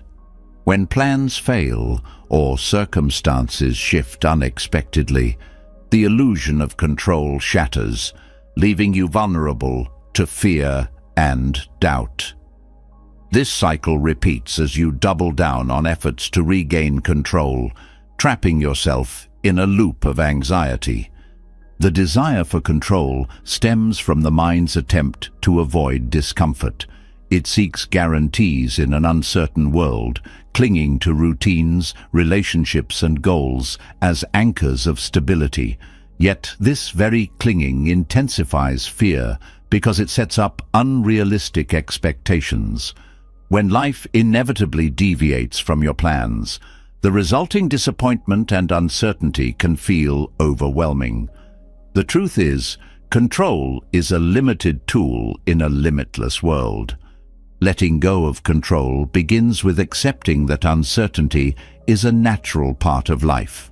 No matter how carefully you plan, unforeseen events will occur and outcomes will vary. This acceptance doesn't mean giving up. It means shifting your focus from controlling the uncontrollable to managing your response. Instead of bracing against uncertainty, you learn to flow with it, adapting to changes with resilience and creativity. Trust plays a crucial role in this process. Fear often arises from a lack of trust in yourself, in others, or in the unfolding of life. By cultivating trust, you create a foundation of inner stability that allows you to face uncertainty with confidence. Trust doesn't eliminate challenges, but it gives you the strength to move through them without being paralyzed by fear. Control is often rooted in fear of failure. You may believe that if you can control every detail, you can avoid mistakes or ensure success. But failure is not the enemy. It's a natural part of growth. When you shift your perspective, seeing failure as a teacher rather than a threat, the need for control begins to fade. You realize that growth comes not from avoiding mistakes, but from learning through experience. One way to ease the grip of control is to focus on what is within your influence. While you cannot dictate outcomes, you can choose your actions, attitudes, and intentions. By directing your energy toward these elements, you regain a sense of agency without the stress of trying to micromanage life. This focus on personal responsibility fosters empowerment rather than anxiety. Control also manifests in relationships, where the desire to influence others' thoughts, feelings, or behaviors often leads to tension. Letting go of this need for control allows you to approach relationships with greater respect and compassion. You stop trying to fix or change others and instead focus on fostering authentic connections. This shift reduces conflict and deepens trust, creating healthier dynamics. Another area where control plays a significant role is in decision-making. Fear of making the wrong choice can lead to overthinking and indecision as you try to predict every possible outcome. Letting go of the need for perfect decisions involves embracing the idea that there are no guarantees. Every choice carries risks, but it also carries opportunities for growth and learning.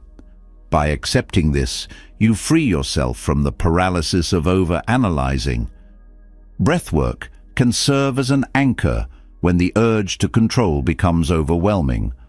The breath is a reminder of the present moment, a steady rhythm that grounds you when life feels uncertain. By focusing on your breath, you calm the nervous system and create a sense of inner peace. This practice helps you approach uncertainty with a clearer mind and an open heart. Gratitude is another powerful tool for finding peace in uncertainty.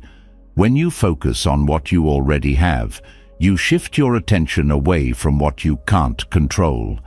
Gratitude fosters a sense of abundance, reminding you that even in the midst of unpredictability, there is much to appreciate. This perspective reduces the need to cling to outcomes, allowing you to approach life with greater ease. Mindfulness is essential in navigating the paradox of control. By staying present, you interrupt the mind's habit of projecting fears into the future. Mindfulness teaches you to observe life as it unfolds, moment by moment, without the need to force or manipulate it. This practice cultivates acceptance, helping you find peace in the midst of uncertainty. Self-compassion also plays a vital role. Letting go of control often involves confronting vulnerabilities, mistakes, and fears. Instead of judging yourself harshly for these experiences, meet them with kindness. Self-compassion creates a supportive inner environment where you can explore uncertainty without fear of failure or rejection. This support builds resilience, allowing you to face life's unpredictability with courage. Trusting the flow of life doesn't mean ignoring your responsibilities or goals. It means balancing effort with surrender, doing your best while accepting that some things are beyond your control. This balance reduces stress, as you no longer feel the need to carry the weight of the world on your shoulders. You learn to trust that life will unfold as it's meant to, even if the path looks different from what you envisioned. Letting go of control also fosters creativity and adaptability. When you're not fixated on a specific outcome, you're open to new possibilities and perspectives. This openness allows you to respond to challenges with innovation rather than rigidity. You begin to see uncertainty not as a threat, but as a space for growth and discovery. The practice of surrender is central to this process. Surrender doesn't mean giving up. It means releasing resistance. When you stop fighting against what is, you create space for acceptance and peace. Surrender allows you to flow with life's changes rather than being dragged by them, reducing fear and increasing your sense of freedom. Recognizing the interconnectedness of life can also help ease the need for control.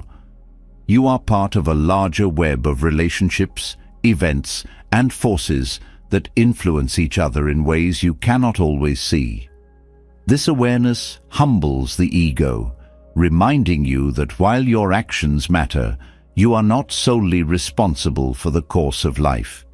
This understanding brings a sense of relief and perspective, reducing the pressure to control every detail. Learning to let go of control is a lifelong practice, one that deepens with time and experience. Each time you release the need to dictate outcomes, you build trust in yourself and in life. Over time, this trust becomes a source of inner strength, allowing you to face uncertainty with calm and confidence. Letting go doesn't mean losing. It means gaining freedom from the burden of unnecessary fear. As we explore the balance between effort and surrender, we pave the way for a deeper understanding of how to enjoy life fully without clinging to outcomes. This next step brings us closer to a life of peace and fulfillment. Letting go of control reveals a powerful truth. Life is not meant to be gripped tightly, but held lightly with open hands. When you release the need to dictate outcomes, you open yourself to a deeper experience of life. One that is richer and freer because it's unburdened by fear and clinging. Yet, this release introduces a paradox. How do you fully enjoy life without becoming attached to its fleeting moments? The answer lies in practicing non-attachment, a skill that allows you to embrace life's joys while remaining free from the pain of holding on too tightly. Non-attachment is not about detachment or indifference. It doesn't mean withdrawing from life or avoiding emotions.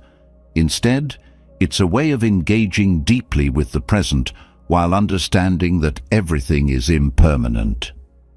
When you enjoy something, a relationship, a success, or even a simple moment of peace, non-attachment allows you to savor it without fearing its end. This freedom transforms the way you experience life, replacing anxiety with gratitude and clinging with openness. Clinging arises from the belief that you need something or someone to feel complete. It convinces you that if you could just hold on to a specific outcome or preserve a fleeting moment, you would be happy. But this grasping creates tension, as life's nature is to change. Non-attachment invites you to shift this mindset, reminding you that joy doesn't come from possession, but from presence. When you stop trying to own or control an experience, you make space to appreciate it fully. One of the keys to practicing non-attachment is understanding impermanence. Every moment, no matter how beautiful or challenging, is temporary. This truth can feel unsettling at first, but it also holds the key to liberation. When you accept impermanence, you stop resisting the natural flow of life. Instead of clinging to what is or yearning for what was, you learn to meet each moment as it comes, knowing that its value lies in its uniqueness. Non-attachment also encourages you to let go of expectations. Expectations create a rigid framework for how life should unfold, setting you up for disappointment when reality doesn't align. By releasing these expectations, you allow life to surprise you. This openness doesn't mean abandoning your goals or desires. It means approaching them with flexibility and curiosity. When you pursue your dreams without attachment, you free yourself from the fear of failure and the pressure of perfection. Relationships are one of the most profound areas where non-attachment can transform your experience. Love and connection are often mistaken for possession, leading to jealousy, fear, and dependence. Non-attachment doesn't mean loving less, it means loving more freely. When you let go of the need to control or cling to another person, you create space for authenticity and mutual growth. This kind of love is not diminished by change or separation, because it is rooted in respect and presence, not ownership. Non-attachment also applies to your relationship with yourself. Many people cling to fixed identities or labels, believing they define who they are. This attachment can become a prison, limiting your ability to grow and adapt. Non-attachment invites you to see yourself as fluid and evolving, capable of change and renewal. This perspective reduces the fear of making mistakes or stepping into the unknown, as you no longer see your worth as tied to a single version of yourself. Practicing non-attachment doesn't mean avoiding ambition or pleasure. It means pursuing your passions with an understanding that the journey matters more than the destination. When you focus on the process rather than the outcome, you find joy in the act itself, whether it's creating art, building relationships, or exploring new ideas. This shift not only reduces anxiety, but also deepens your appreciation for the present. Non-attachment to material possessions is another important practice. While there's nothing wrong with enjoying what you have, problems arise when your identity or happiness becomes tied to these things. Possessions are impermanent, and clinging to them creates a sense of insecurity, as their loss feels like a threat to your well-being. Non-attachment doesn't mean renouncing everything. It means recognizing that your true value lies within, not in what you own. This perspective allows you to enjoy material things without being consumed by them. Gratitude plays a crucial role in non-attachment. When you appreciate what you have without trying to hold on to it, you create a sense of abundance. Gratitude shifts your focus from what you fear losing to what you already have, fostering a mindset of contentment. This practice helps you see that life's gifts are not diminished by their impermanence, but made more precious because of it. Non-attachment also helps you navigate challenges and setbacks with greater ease. When you're attached to a specific outcome, failure can feel devastating. But when you release that attachment, you can approach challenges with curiosity and resilience. Instead of seeing setbacks as personal failures, you see them as opportunities to learn and grow. This perspective reduces the fear of failure and allows you to move forward with confidence. Mindfulness is a powerful tool for cultivating non-attachment. By staying present, you learn to observe life as it unfolds without clinging to or pushing away your experiences. Mindfulness teaches you to meet each moment with openness, whether it brings joy or difficulty. This practice helps you develop a sense of equanimity, allowing you to navigate life's ups and downs with balance and grace. Breathwork can also support non-attachment. Each breath you take is a reminder of life's flow. An inhale followed by an exhale, a constant cycle of taking in and letting go. By focusing on your breath, you anchor yourself in the present and cultivate a sense of ease. This practice reminds you that letting go is not about loss, but about creating space for renewal. Non-attachment doesn't mean denying your emotions. It means allowing yourself to feel fully without being defined by those feelings. Joy, sadness, excitement and fear are all part of the human experience. Non-attachment teaches you to honor these emotions without clinging to them, trusting that they will pass like clouds in the sky. This trust frees you from being swept away by emotional highs or lows. One of the most profound aspects of non-attachment is the freedom it brings. When you stop clinging to outcomes, you free yourself from the anxiety of what if and the regret of what was. You become more present, more adaptable, and more at peace. This freedom doesn't mean life becomes easy, but it does mean you approach challenges with greater clarity and strength. Non-attachment also fosters deeper connections with others. When you're not attached to how people perceive you or how relationships should be, you create space for authentic interaction. This openness allows you to connect on a deeper level, building relationships based on mutual respect and understanding rather than fear or control. Letting go of attachment doesn't mean letting go of love, passion, or ambition. It means approaching these aspects of life with an open heart and a willingness to embrace change. Non-attachment allows you to enjoy life's beauty without being consumed by its impermanence, creating a sense of peace that sustains you through all of life's transitions. Non-attachment teaches you to embrace life with openness, accepting its changes without clinging to outcomes. But this journey often reveals an unexpected barrier, the harsh inner voice of self-judgment. Fear thrives in this critical space, whispering doubts about your worth, decisions, and abilities.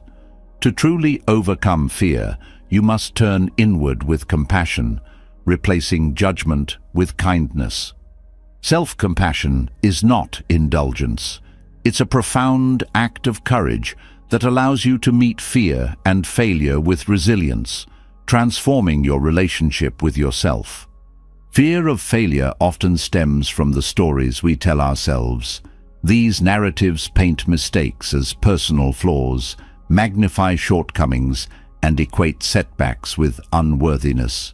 This harsh internal dialogue fuels anxiety, as you become trapped in a cycle of proving yourself to avoid criticism, both from others and from within. Self-compassion interrupts this cycle, offering a new narrative, one rooted in understanding, forgiveness, and growth. The first step in cultivating self-compassion is recognizing the voice of self-judgment. This voice may disguise itself as motivation, pushing you to do better by highlighting what you lack. But instead of building confidence, it erodes it, creating a fear of failure that keeps you from taking risks. By identifying this voice, you create space to challenge it, replacing criticism with encouragement. Self-compassion invites you to see failure not as a reflection of your worth, but as a natural part of learning and growth. When you approach mistakes with kindness, you shift from self-punishment to self-improvement. This perspective doesn't excuse errors, but uses them as opportunities for reflection and progress. Fear begins to dissolve when you trust that failure is a step forward, not a defining moment of inadequacy. Many people struggle with self-compassion because they confuse it with self-pity or weakness. However, self-compassion is an active and intentional practice. It requires courage to face your fears and shortcomings without turning away. It also demands a willingness to treat yourself with the same kindness you would offer a close friend. This kindness doesn't diminish accountability. It enhances it by fostering a supportive inner environment where growth feels safe. Fear often takes root in comparison. The belief that you should be further along, more successful, or less flawed than others creates a constant sense of inadequacy. Self-compassion shifts your focus from comparison to connection, reminding you that struggle is a universal human experience. This shared understanding reduces the isolation that fear thrives on, replacing it with a sense of belonging and solidarity. One of the most profound aspects of self-compassion is its ability to soothe the physical effects of fear. When anxiety arises, the body reacts with tension, a racing heart, and shallow breathing. Self-compassion helps you recognize these sensations as natural responses rather than signs of failure. By responding to your body with care, through deep breaths, gentle words, or a calming presence, you teach yourself to feel safe, even in moments of fear. Mindfulness is an essential component of self-compassion. By staying present with your thoughts and emotions, you can observe fear without becoming consumed by it. Mindfulness teaches you to approach your inner experience with curiosity rather than judgment, creating a sense of space where self-compassion can thrive. This practice helps you break the habit of spiraling into self-criticism when fear arises. Another powerful tool is self-kindness in action. This can take many forms: allowing yourself to rest when you're tired, setting boundaries to protect your well-being, or celebrating small victories instead of focusing on perceived shortcomings. Each act of kindness reinforces the message that you are worthy of care and respect, reducing fear's hold over your choices and perceptions. Gratitude can also deepen self-compassion. By focusing on what you appreciate about yourself, your strengths, efforts, and resilience, you counteract the negativity bias that fuels fear and self-judgment. Gratitude helps you see yourself through a more balanced lens, acknowledging both your challenges and your triumphs. Self-compassion also involves letting go of perfectionism, the belief that you must always succeed, never make mistakes, or meet impossibly high standards creates a constant state of fear. Self-compassion allows you to embrace your imperfections as part of your humanity. This acceptance doesn't mean settling for less, but striving with the understanding that your worth is not tied to your achievements. Forgiveness is another vital aspect of self-compassion. Many fears are rooted in past experiences, failures, regrets, or moments when you felt you fell short. Holding on to these memories with judgment keeps fear alive, as it becomes tied to a fear of repeating the past. Forgiveness frees you from this cycle, allowing you to learn from your experiences without being defined by them. Boundaries are an often overlooked aspect of self-compassion. Fear of disappointing others or being judged can lead to overcommitment and burnout. Setting boundaries is an act of self-respect that communicates your needs and limits. This practice reduces fear by creating a sense of safety and balance, allowing you to prioritize your well-being without guilt. Developing self-compassion is a journey, not a destination. It requires practice and patience, especially if you're accustomed to self-criticism. Start small, with moments of kindness or gratitude, and build from there. Over time, these practices become habits, creating a foundation of self-compassion that supports you in facing fear with strength and grace. Self-compassion also transforms how you approach relationships. When you treat yourself with kindness, you model that same kindness in your interactions with others. This creates deeper connections, as fear of judgment or rejection lessens. You become more authentic, willing to show vulnerability because you trust in your own worth, regardless of how others respond. Letting go of fear through self-compassion doesn't mean you'll never feel fear again. It means that when fear arises, you'll have the tools to face it without judgment or avoidance. Self-compassion creates a sense of inner stability, a foundation of care and respect that supports you no matter what challenges you face. As you deepen your relationship with yourself, fear begins to lose its power. You learn that your worth is not determined by external validation or flawless performance. Instead, it comes from within, from the simple but profound truth that you are enough, just as you are.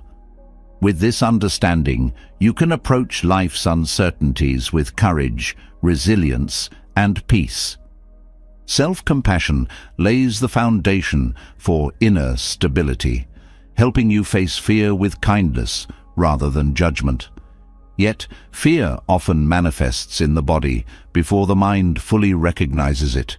Your chest tightens, your breathing quickens, and tension builds. These physical sensations intensify fear, creating a loop where the mind and body feed each other's anxiety. The breath, however, holds a profound power to disrupt this cycle. In Buddhist practice, the breath is more than a physiological function. It's a bridge between the body and mind, a tool that can dissolve fear by grounding you in the present.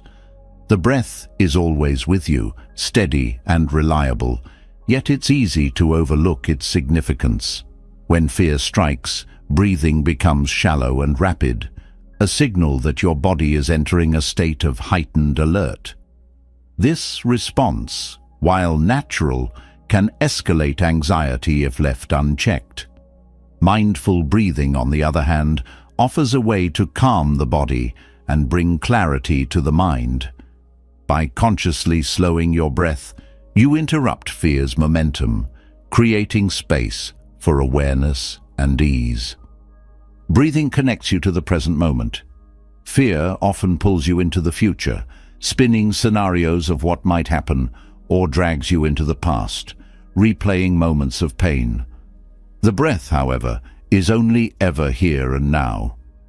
When you focus on it, you anchor yourself in the reality of the present, which is often far less threatening than the fears conjured by the mind. This grounding effect helps you see fear for what it is, a temporary reaction, not an enduring truth. The rhythm of the breath also mirrors the rhythm of life. Inhale, exhale, take in, let go.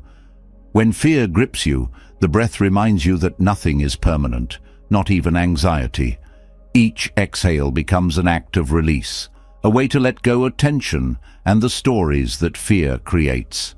This process doesn't erase challenges, but equips you to face them with a sense of calm and presence. Breathwork also affects the nervous system, shifting it from a state of stress to one of relaxation.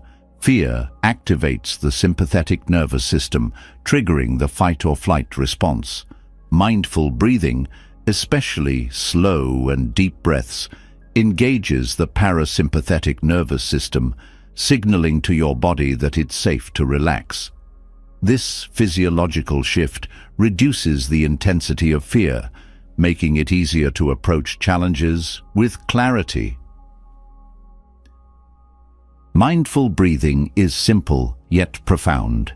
It doesn't require any special tools or settings, only your attention. You can practice it anywhere, while standing in line, during a difficult conversation, or in the quiet of your own space. Each breath becomes an opportunity to reconnect with your inner stillness, a reminder that even in the midst of fear, you have the capacity for peace. Consistency in breathwork deepens its effects. Over time, it retrains your body and mind to respond to stress with calm rather than panic. This practice creates a reservoir of resilience, a sense of inner stability that you can draw upon whenever fear arises. It becomes not just a reaction to fear, but a proactive way to cultivate serenity. The breath also teaches you patience. Fear often demands immediate resolution, pressuring you to act or escape. Breathing slows this urgency, allowing you to sit with uncertainty without being overwhelmed by it. This pause creates a space where wisdom can arise, guiding your response rather than letting fear dictate your actions.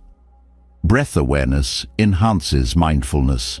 By focusing on the subtleties of your breath, the coolness of the inhale, the warmth of the exhale, the rise and fall of your chest, you sharpen your ability to stay present.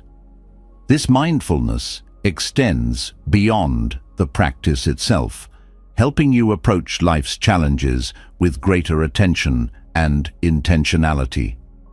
Fear loses its grip when you meet it with awareness rather than reactivity. Breathwork also fosters a sense of gratitude. Each breath is a gift, a sign of life's continuity. By acknowledging this, you shift your focus from what frightens you to what sustains you.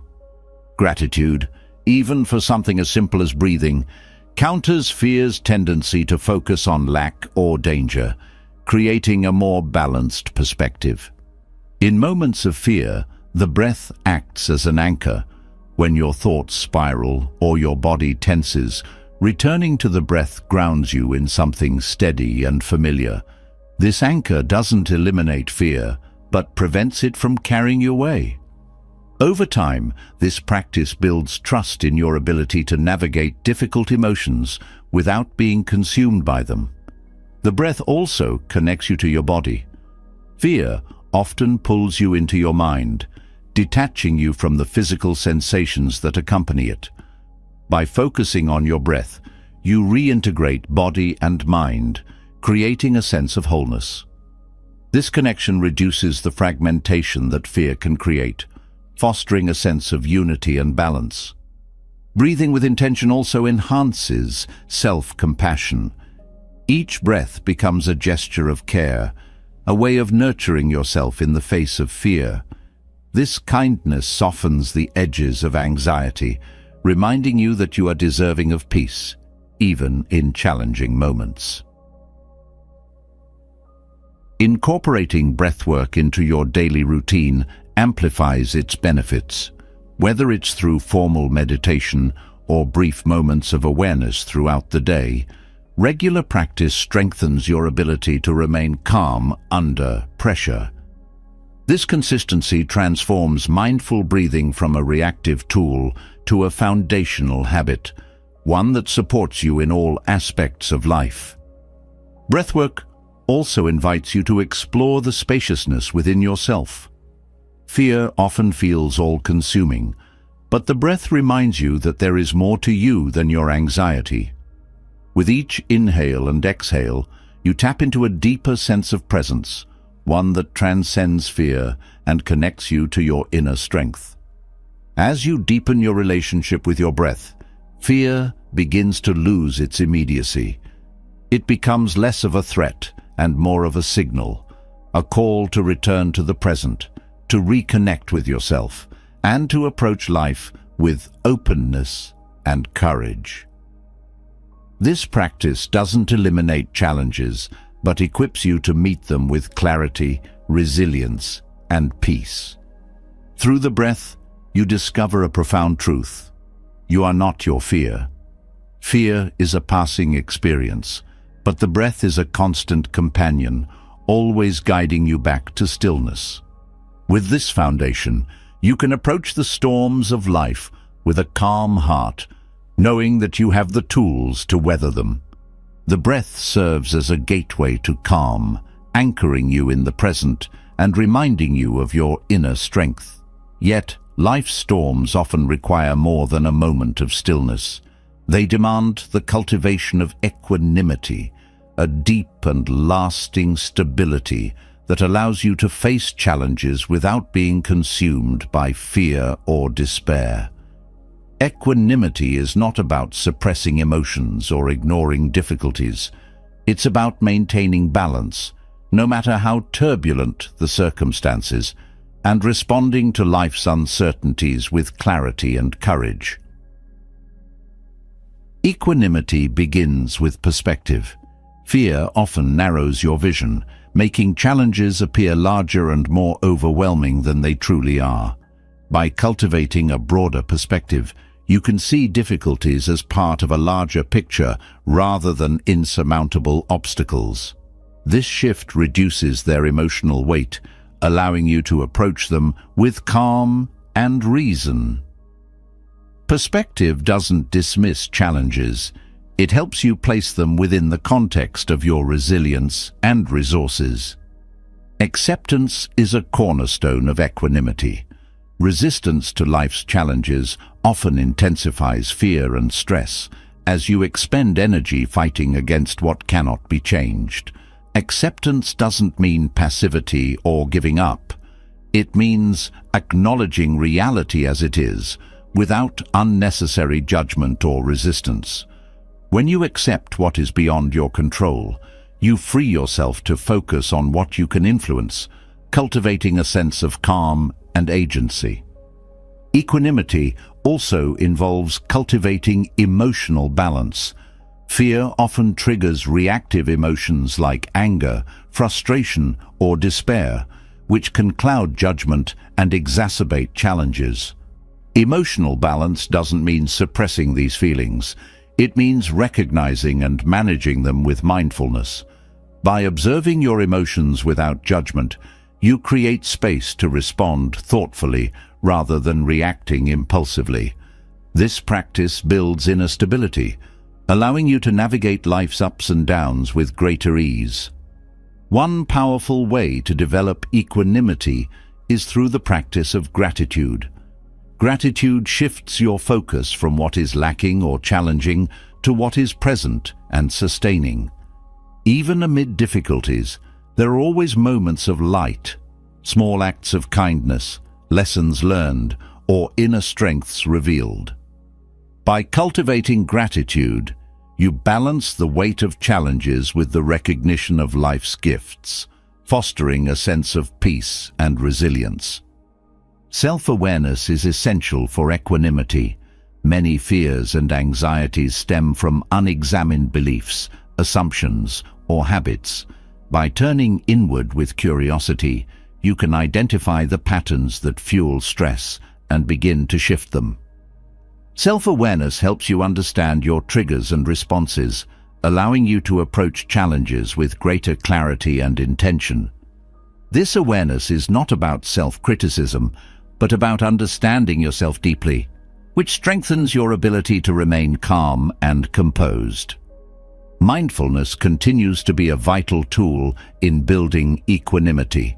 By staying present, you break the habit of catastrophizing about the future or dwelling on past mistakes. Mindfulness helps you engage with life as it unfolds, moment by moment, without becoming overwhelmed by fear or regret. This presence allows you to respond to challenges with clarity, seeing them as they are rather than as your fears project them to be. Patience is another cornerstone of equanimity. Fear often arises from the desire for immediate resolution or certainty, creating a sense of urgency that amplifies stress. Patience teaches you to sit with uncertainty, trusting that clarity and solutions will emerge in time. This practice doesn't mean inaction, but rather approaching challenges with steadiness and trust, knowing that haste often leads to mistakes or missed opportunities. Equanimity also involves letting go of attachment to outcomes. When you tie your sense of peace to specific results, you set yourself up for disappointment and anxiety. By focusing on your efforts rather than the results, you free yourself from the fear of failure. This shift allows you to approach challenges with an open mind, ready to adapt and learn, rather than clinging to a fixed idea of success. Compassion, both for yourself and others, strengthens equanimity. Fear often isolates, creating a sense of disconnection from yourself and those around you. Compassion bridges this gap, reminding you that struggle is a shared human experience. When you approach challenges with compassion, you reduce self-judgment and build a sense of solidarity, fostering resilience and balance. Equanimity doesn't mean being unaffected by life's challenges. It means being deeply rooted, so that while life's storms may sway you, they do not uproot you. This rootedness comes from cultivating inner strengths like resilience, adaptability, and trust. These qualities act as anchors, keeping you steady even when circumstances are uncertain or difficult. Equanimity also grows through the practice of detachment. Detachment is not indifference. It's the ability to engage with life's challenges without being consumed by them. When you practice detachment, you maintain a sense of inner stability, recognizing that your worth and well-being are not defined by external circumstances. This perspective allows you to approach challenges with a sense of curiosity and openness, rather than fear or resistance. Building equanimity requires consistent practice. Small, intentional steps, like pausing before reacting, taking a mindful breath, or reflecting on gratitude, create a foundation of stability over time. Each act of balance reinforces your ability to remain calm and centered, even in the face of difficulty. This practice is not about perfection, but progress, cultivating a sense of peace that grows with each moment of mindfulness and effort. The practice of equanimity also involves nurturing a sense of trust in life's flow.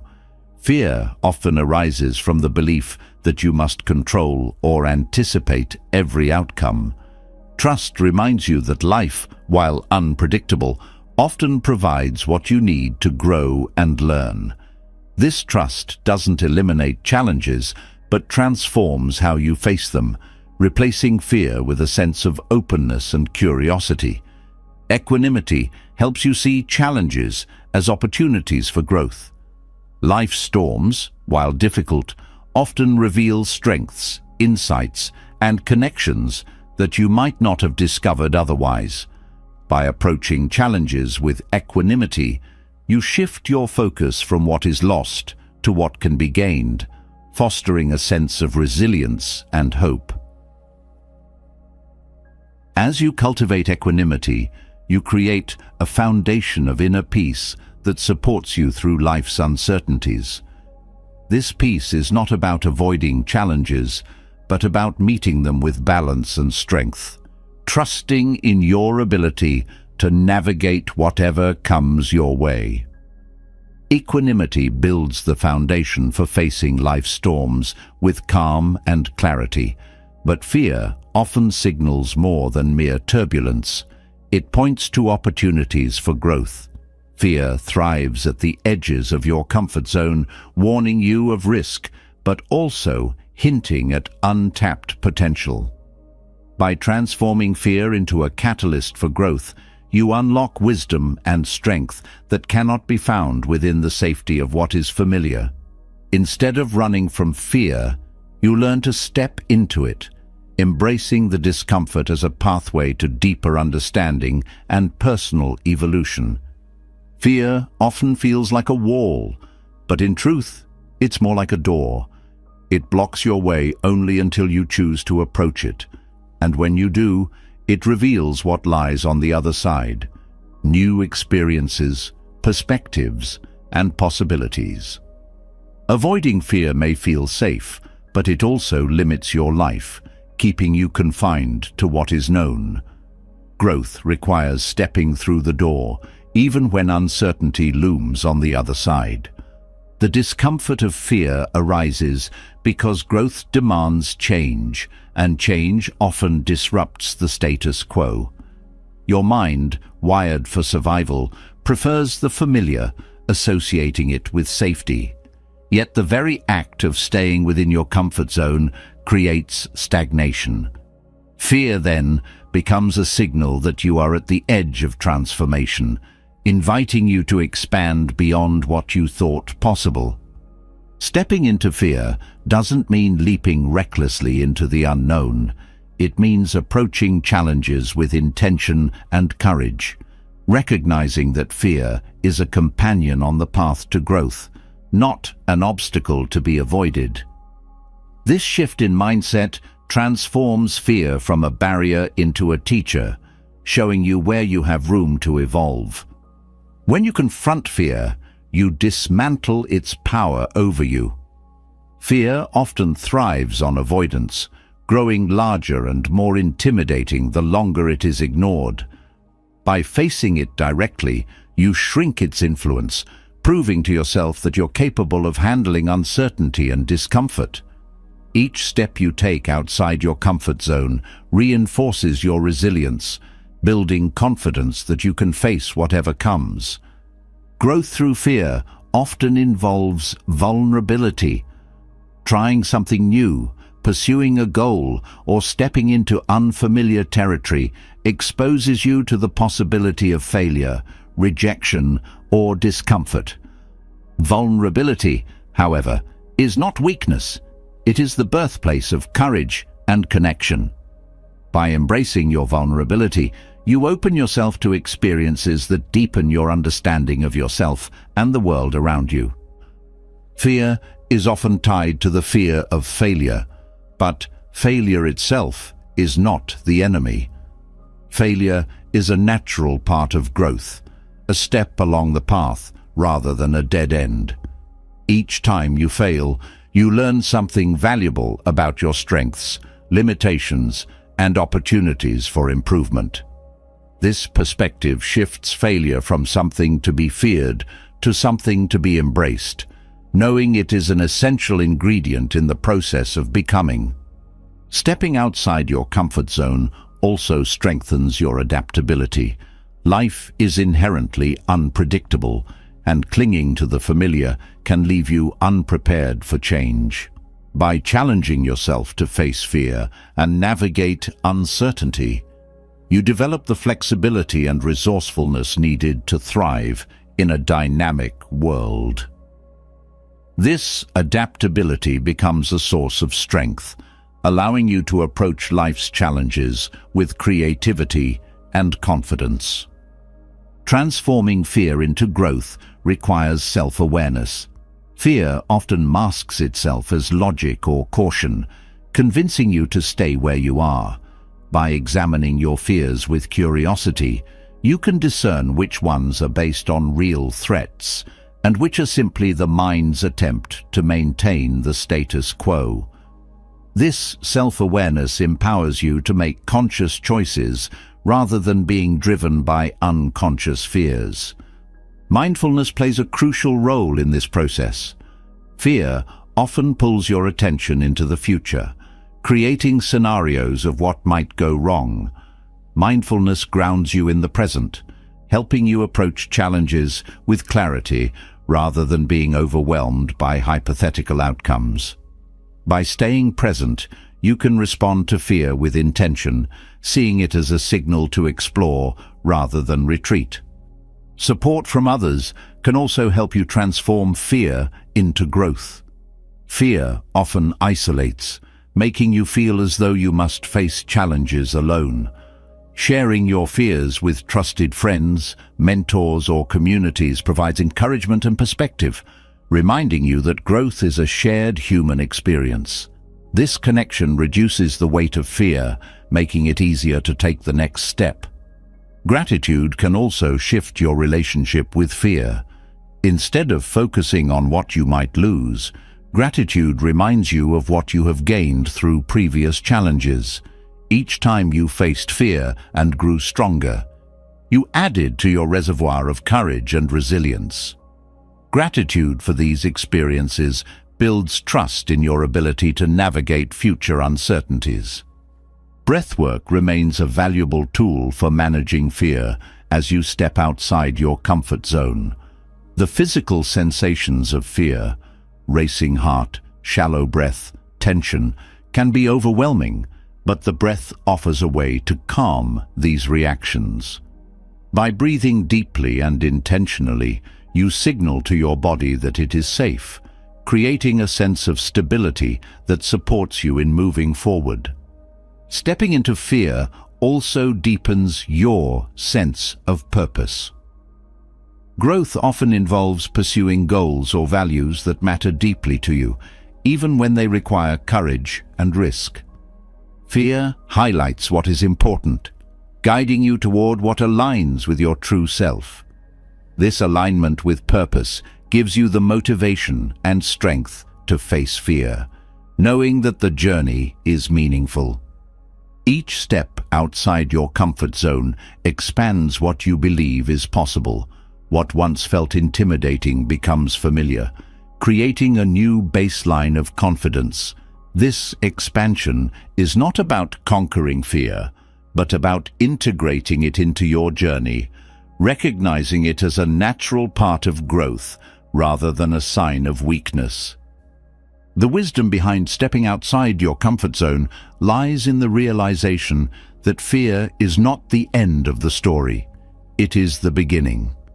Each time you face fear and choose growth, you rewrite the narrative of your life, creating a story of resilience, courage, and transformation. This story is not free from challenges, but it is rich with meaning and possibility. Stepping outside your comfort zone reveals how growth often requires trust in the flow of life. Yet, there's a deeper lesson to uncover: how forcing outcomes can disrupt that flow and create unnecessary resistance. The essence of life is fluidity, a natural rhythm that moves us forward when we align with it rather than push against it. Forcing something, whether it's a decision, a relationship, or a path, disrupts this harmony and often leads to frustration, stress, and misaligned outcomes. The wisdom of not forcing anything reveals a profound truth. What is meant for you comes naturally when you let go and trust the process. The need to force often arises from impatience or fear. When life doesn't move at the pace you desire or deliver the outcomes you expect, there's a tendency to push harder, to control the situation through willpower or determination.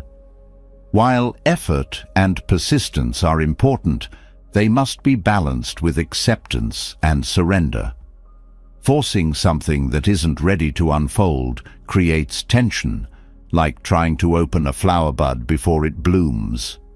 This tension doesn't speed up the process. It stalls growth and prevents clarity. Letting go of the need to force begins with trusting the timing of life. Every season has its purpose, and every delay holds a lesson.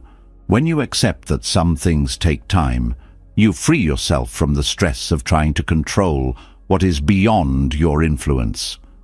This trust doesn't mean passivity. It means aligning your actions with the natural flow of events, allowing life to unfold in its own rhythm. Forcing outcomes also stems from attachment. When you cling to a specific result or vision, you close yourself off to other possibilities. Life often has plans far greater than what you can imagine, but these plans require flexibility and openness to reveal themselves. By releasing attachment, you make space for the unexpected, allowing opportunities to arise naturally rather than trying to force them into existence. One of the greatest lessons in not forcing anything is found in relationships. Trying to change others, control their actions, or mold them into your expectations often leads to frustration and conflict. True connection thrives in authenticity and mutual respect, not in force or manipulation. When you allow people to be who they are, you create space for genuine relationships to flourish. This approach doesn't mean tolerating harmful behavior, but embracing the wisdom that love and trust cannot be forced. They must be freely given. In decision-making, forcing can create pressure and lead to choices misaligned with your values or goals. When you rush to make something happen out of fear or impatience, you often overlook important details or fail to listen to your intuition. Taking a step back, pausing and allowing clarity to emerge ensures that your actions are guided by wisdom rather than urgency. This process honors the importance of timing and allows decisions to align with your deeper purpose. The act of forcing often creates resistance. When you push too hard, whether on yourself or others, you meet equal and opposite force pushing back. This resistance drains energy and creates friction, making progress more difficult. By letting go and moving with the flow, you reduce this resistance, allowing progress to happen more effortlessly. It's like swimming with the current rather than against it. The journey becomes smoother and more fulfilling. Mindfulness is a powerful practice for recognizing when you are forcing something. By staying present, you can observe the subtle signs of tension, frustration, or resistance that indicate misalignment. Mindfulness helps you pause and reassess, allowing you to adjust your approach and move with greater ease. This awareness cultivates patience and trust, guiding you toward actions that resonate with the moment. Non-attachment is another key principle in not forcing anything. By letting go of the need to control outcomes, you free yourself from the anxiety of whether things will turn out as planned. This freedom allows you to engage fully with the process, finding joy and meaning in the journey rather than fixating on the destination. Non-attachment doesn't mean giving up on your goals. It means pursuing them with an open heart and a willingness to adapt. Gratitude shifts your perspective from what isn't happening to what is already unfolding. When you focus on what you have rather than what you think you need, you reduce the urge to force situations. Gratitude fosters contentment and trust, reminding you that life's gifts come in their own time and form. This practice helps you approach life with a sense of abundance rather than lack. Breathwork can also guide you when the urge to force arises. The breath is a constant reminder of the balance between effort and surrender. Each inhale is an act of taking in, and each exhale is an act of letting go. When you feel the tension of forcing, returning to your breath can help you reset and find the natural rhythm of the moment. This practice grounds you in the present, reducing the need to push against life's flow. The wisdom of not forcing anything also applies to self-growth. The desire to change quickly or achieve immediate results often leads to burnout or frustration. Growth is a gradual process, requiring patience and self-compassion. Forcing yourself to move faster than your natural pace ignores the importance of reflection and integration. By honoring the pace of your journey, you create space for lasting transformation. Trusting life's flow doesn't mean abandoning effort or ambition. It means finding a balance between action and surrender, between striving and allowing. This balance reduces stress and opens the door to greater creativity, as you are no longer confined by rigid expectations. When you work with life rather than against it, you find that progress comes more naturally and with less struggle. Letting go of force doesn't mean letting go of responsibility. It means approaching your efforts with wisdom and flexibility, knowing that some things are within your control while others are not. This perspective allows you to focus on what matters most, releasing the unnecessary burdens of trying to control everything. When you stop forcing, you also deepen your connection with others. Relationships built on force or manipulation lack authenticity and trust. By allowing others the freedom to be themselves, you create space for mutual growth and understanding. This approach fosters stronger and more meaningful connections, as it is rooted in respect rather than control. The beauty of not forcing anything is that it aligns you with the natural flow of life. Instead of struggling against the current, you learn to move with it, trusting that you will arrive where you are meant to be. This trust brings peace and clarity, allowing you to navigate life's uncertainties with grace and confidence. Letting go of force opens the door to deeper wisdom, showing that life flows best when we align with its natural rhythm.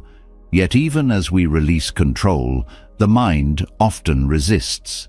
It clings to its chatter, spinning stories of doubt, worry, and distraction. This noise creates inner conflict, making it difficult to find clarity or peace. To move forward, one must embrace the art of silencing the mind, not by suppressing its activity, but by understanding its nature and allowing it to settle on its own. Here, the timeless wisdom of Zen offers powerful lessons through stories that reveal how emptiness of mind is not a void, but a space for true understanding. In Zen, the mind is often compared to a teacup. If the cup is already full, nothing more can be poured into it. The overflow represents how our mental clutter prevents us from absorbing new wisdom or seeing life clearly. To silence the mind is to empty the cup, creating space for insight and peace. This process isn't about forcing thoughts to stop, but about observing them without attachment, allowing them to fade naturally. Silence is not the absence of thought, it is the presence of awareness.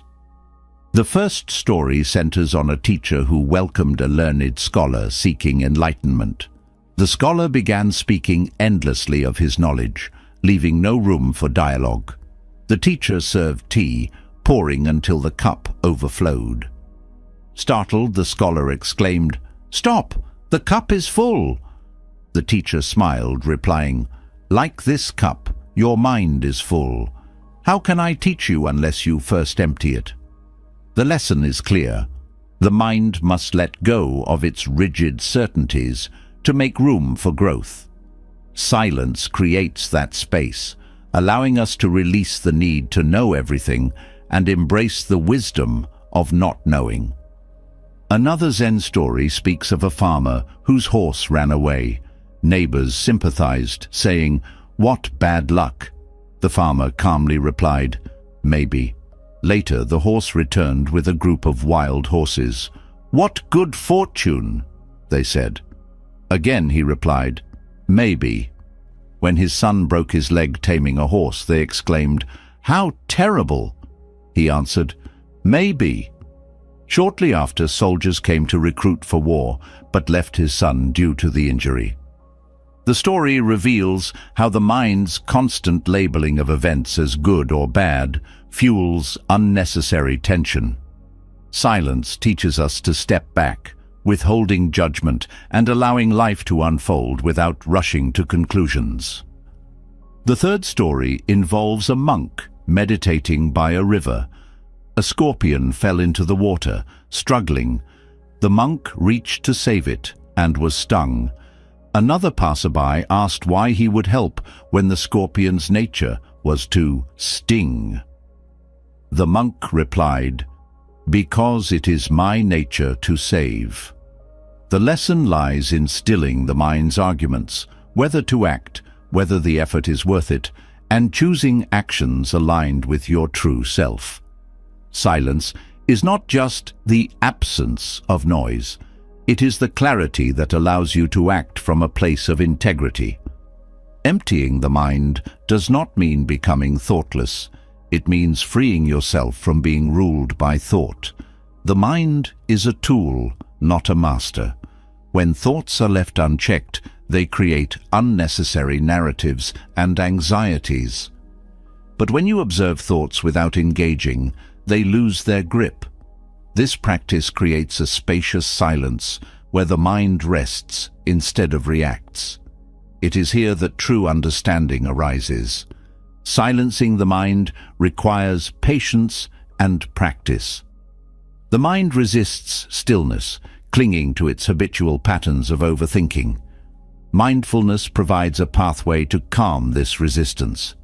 By focusing on the breath, sensations, or simple awareness of the present, you ground yourself in the now. This focus draws energy away from the mental noise, allowing silence to emerge naturally. The power of silence lies in its ability to reveal truth. When the mind is noisy, it distorts perception, coloring your view of yourself and the world with fears and biases. Silence strips away these distortions, offering clarity. In this space, you see challenges for what they are, not insurmountable obstacles, but opportunities for growth. Another vital aspect of silence is its ability to foster deep listening. When the mind quiets, you not only hear your inner voice more clearly, but also connect more authentically with others. Conversations shift from reactive exchanges to moments of genuine understanding. Silence creates room for empathy, dissolving barriers of misunderstanding. Letting go of judgment is a natural extension of silencing the mind. The mind's chatter often fuels judgment, categorizing experiences as good or bad, right or wrong. This labeling creates tension and limits your ability to fully engage with life. Silence allows you to experience without judgment, freeing you to embrace life's complexity with openness. Silencing the mind also enhances creativity.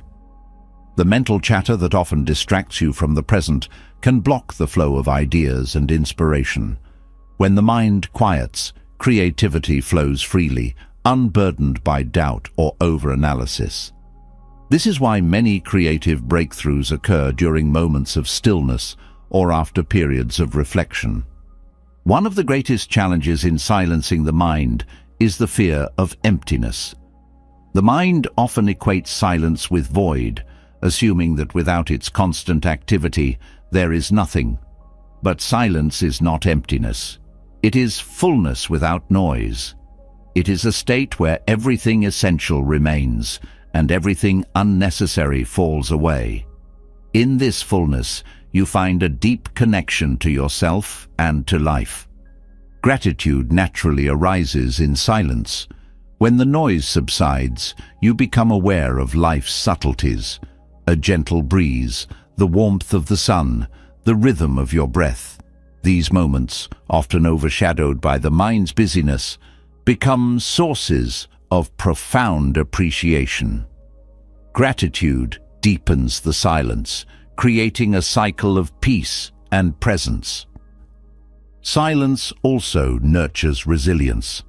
In moments of turmoil, the mind often spirals into panic, amplifying fear and doubt. Silence acts as an anchor, grounding you in the present and reminding you of your inner strength. It doesn't eliminate challenges, but equips you to face them with clarity and calm. Zen's lessons on silence show that the mind's noise is not the enemy. It is a symptom of distraction.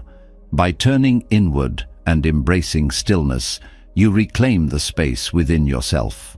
Silence is not something to be achieved, but something to be allowed, a natural state that arises when you let go of the need to control or force your thoughts. The stillness of a quiet mind opens the door to a deeper awareness, revealing truths that often remain hidden beneath the noise of daily life. Silence doesn't just calm, it transforms, offering clarity and insight that can change the way you approach the world. This wisdom is at the heart of Zen, a path that doesn't impose rules, but instead invites you to see life differently. Zen's simplicity is its power, holding lessons that, when embraced, have the potential to reshape how you live, think, and respond to challenges. Zen wisdom often begins with the present moment. The essence of life is here, now, yet so much of human energy is spent elsewhere, dwelling on the past or anticipating the future. Zen teaches that the present is the only reality, a space where life happens and possibilities exist. When you learn to live fully in this moment, you stop chasing what was or fearing what might be. This shift grounds you, allowing you to approach life with a sense of peace and immediacy. The more you engage with the present, the less power fear and regret hold over you. Another profound teaching in Zen is the art of letting go. Attachment creates suffering, as clinging to people, outcomes, or possessions binds you to fear of loss. Letting go doesn't mean apathy or detachment from life. It means releasing the need to control and allowing life to flow naturally. When you let go, you create space for freedom and joy, discovering that peace comes not from holding on, but from trusting the process. Zen wisdom emphasizes the importance of simplicity.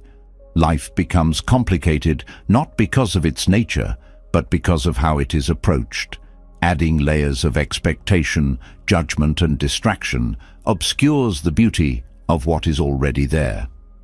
Simplifying doesn't mean giving up or doing less. It means seeing clearly, removing the unnecessary so that the essential can shine.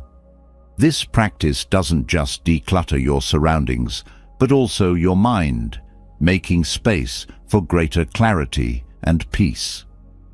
The practice of mindfulness is central to Zen. Mindfulness isn't just a momentary focus, it's a way of being fully present in every aspect of life. Whether eating, walking, or engaging in conversation, mindfulness transforms the ordinary into something profound. It teaches you to appreciate the details, to notice what you might otherwise overlook.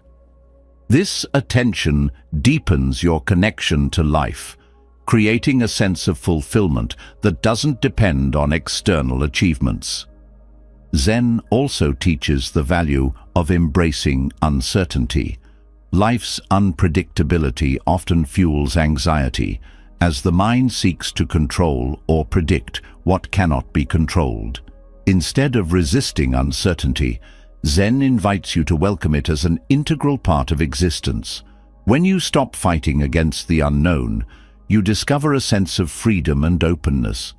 This acceptance doesn't mean passivity, but an active engagement with life as it unfolds, trusting in your ability to navigate whatever arises. Compassion is another cornerstone of Zen wisdom. Compassion begins with the self, offering kindness and understanding rather than judgment. This inner compassion extends outward, creating deeper connections with others. Zen teaches that compassion is not just a feeling, but a practice, a way of interacting with the world that fosters healing and harmony. By approaching life with compassion, you transform not only how you see others, but also how you see yourself. The idea of impermanence is a recurring theme in Zen. Nothing lasts forever. Joy, sorrow, success, failure. This truth can feel unsettling but also liberating. When you embrace impermanence, you stop clinging to what is fleeting, allowing yourself to experience life fully without fear of its ending. This perspective encourages gratitude for the present and helps you approach challenges with resilience, knowing that they too will pass. Zen wisdom also highlights the importance of patience. In a world that prizes speed and instant results, patience offers a counterbalance, teaching you to trust the natural unfolding of events. Patience doesn't mean waiting passively. It means staying present and engaged without forcing outcomes. This practice cultivates a sense of calm and steadiness, allowing you to move through life with grace rather than urgency.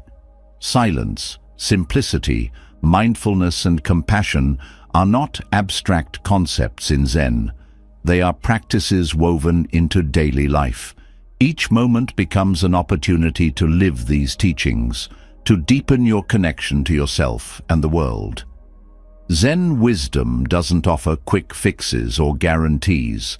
It offers a way of seeing and being that transforms how you experience life. These lessons are not about changing the world around you, but changing how you perceive and interact with it. Zen invites you to step into life fully, not by doing more, but by being more. More present, more open, more compassionate. Its wisdom doesn't impose but reveals, showing that the answers you seek are already within you, waiting to be uncovered. Zen's lessons offer clarity and calm, revealing the profound wisdom already within you. But even as this clarity emerges, the mind often carries residue, thoughts, patterns, and beliefs that cloud your ability to fully embrace the present. This mental clutter acts like toxins, weighing you down and obscuring your path. Detoxifying the mind becomes essential, a way to clear space for growth, understanding, and peace.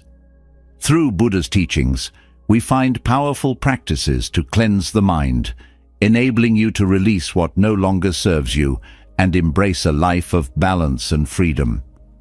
The process begins with awareness. Much of the mind's clutter goes unnoticed because it operates in the background, shaping actions and emotions without your conscious input. Buddha emphasized the importance of mindfulness to bring this clutter into light. By paying attention to your thoughts, not judging or suppressing them, but simply observing, you begin to understand their nature.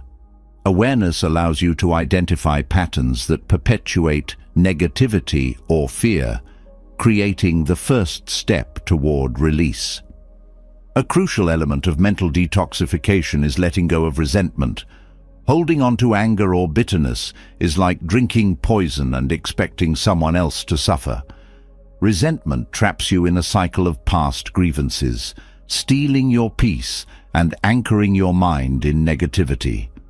Forgiveness, as taught by Buddha, is not about excusing harmful actions, but about freeing yourself from their grip. When you forgive, you reclaim energy and space within your mind for peace and clarity. It's a practice of compassion for yourself as much as for others. The practice of right speech is another powerful way to detoxify the mind. Words carry energy, and speaking carelessly or negatively can fill your mind with the residue of harmful intentions. Buddha taught that mindful speech, words that are truthful, kind, and necessary, purifies both your inner and outer worlds. By aligning your speech with these principles, you reduce the mental burden of regret or guilt, fostering a sense of harmony and integrity within. Detoxifying the mind also involves reducing attachment. Attachment to outcomes, possessions, or identities creates a mental weight, as you constantly fear losing what you hold dear. Buddha's teachings on impermanence remind you that everything in life is fleeting, and clinging only deepens suffering. By practicing non-attachment, you release this mental burden, allowing space for joy and freedom. This doesn't mean detachment from life, but rather engaging with it fully without becoming entangled in its impermanence.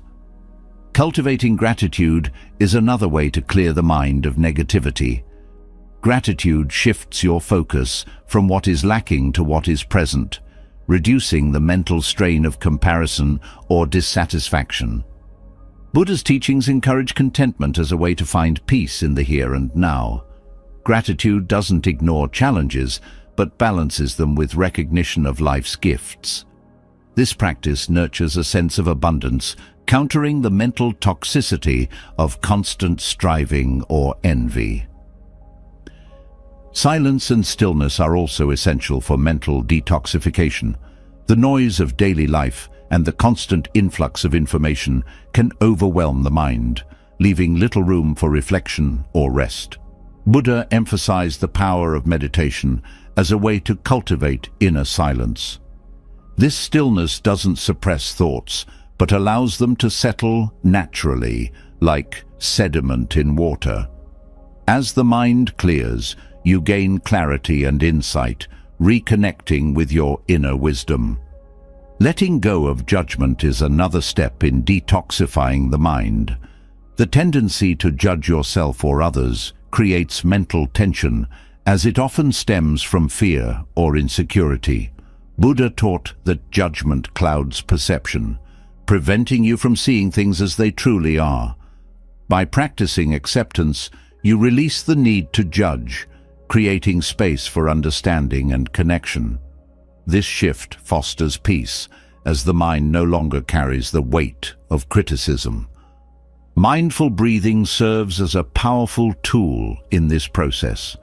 The breath acts as a bridge between the body and mind, grounding you in the present and calming the mental noise. Buddha's teachings on the breath emphasize its role in cultivating awareness and reducing anxiety. Each breath becomes an act of release, letting go of thoughts and emotions that no longer serve you. This simple yet profound practice detoxifies the mind, restoring balance and calm. Compassion, both for yourself and others, further supports mental detoxification. Negative thoughts often arise from a lack of compassion toward your mistakes, toward those who have wronged you, or toward life's imperfections. Buddha's teachings encourage metta, or loving kindness, as a way to counter these thoughts. Compassion dissolves anger, fear, and judgment, replacing them with understanding and connection. This practice purifies the mind, creating a foundation for peace and resilience. Finally, aligning your actions with your values detoxifies the mind by reducing inner conflict. When your actions are out of sync with your beliefs, the mind struggles with guilt, regret, or confusion. Buddha's teachings on the Eightfold Path provide guidance for ethical living, helping you act in ways that support harmony within yourself and with others. This alignment creates a sense of integrity, clearing the mental clutter that arises from dissonance. Through these teachings, the process of detoxifying the mind becomes a journey of release and renewal. It's not about achieving perfection, but about creating space for peace, clarity, and growth. Detoxifying the mind creates space for clarity, but true peace often depends on how you respond to the challenges and emotions life brings. The moments that test you, the sharp words, the unexpected setbacks, the internal conflicts, are where Buddhist wisdom shines most brightly.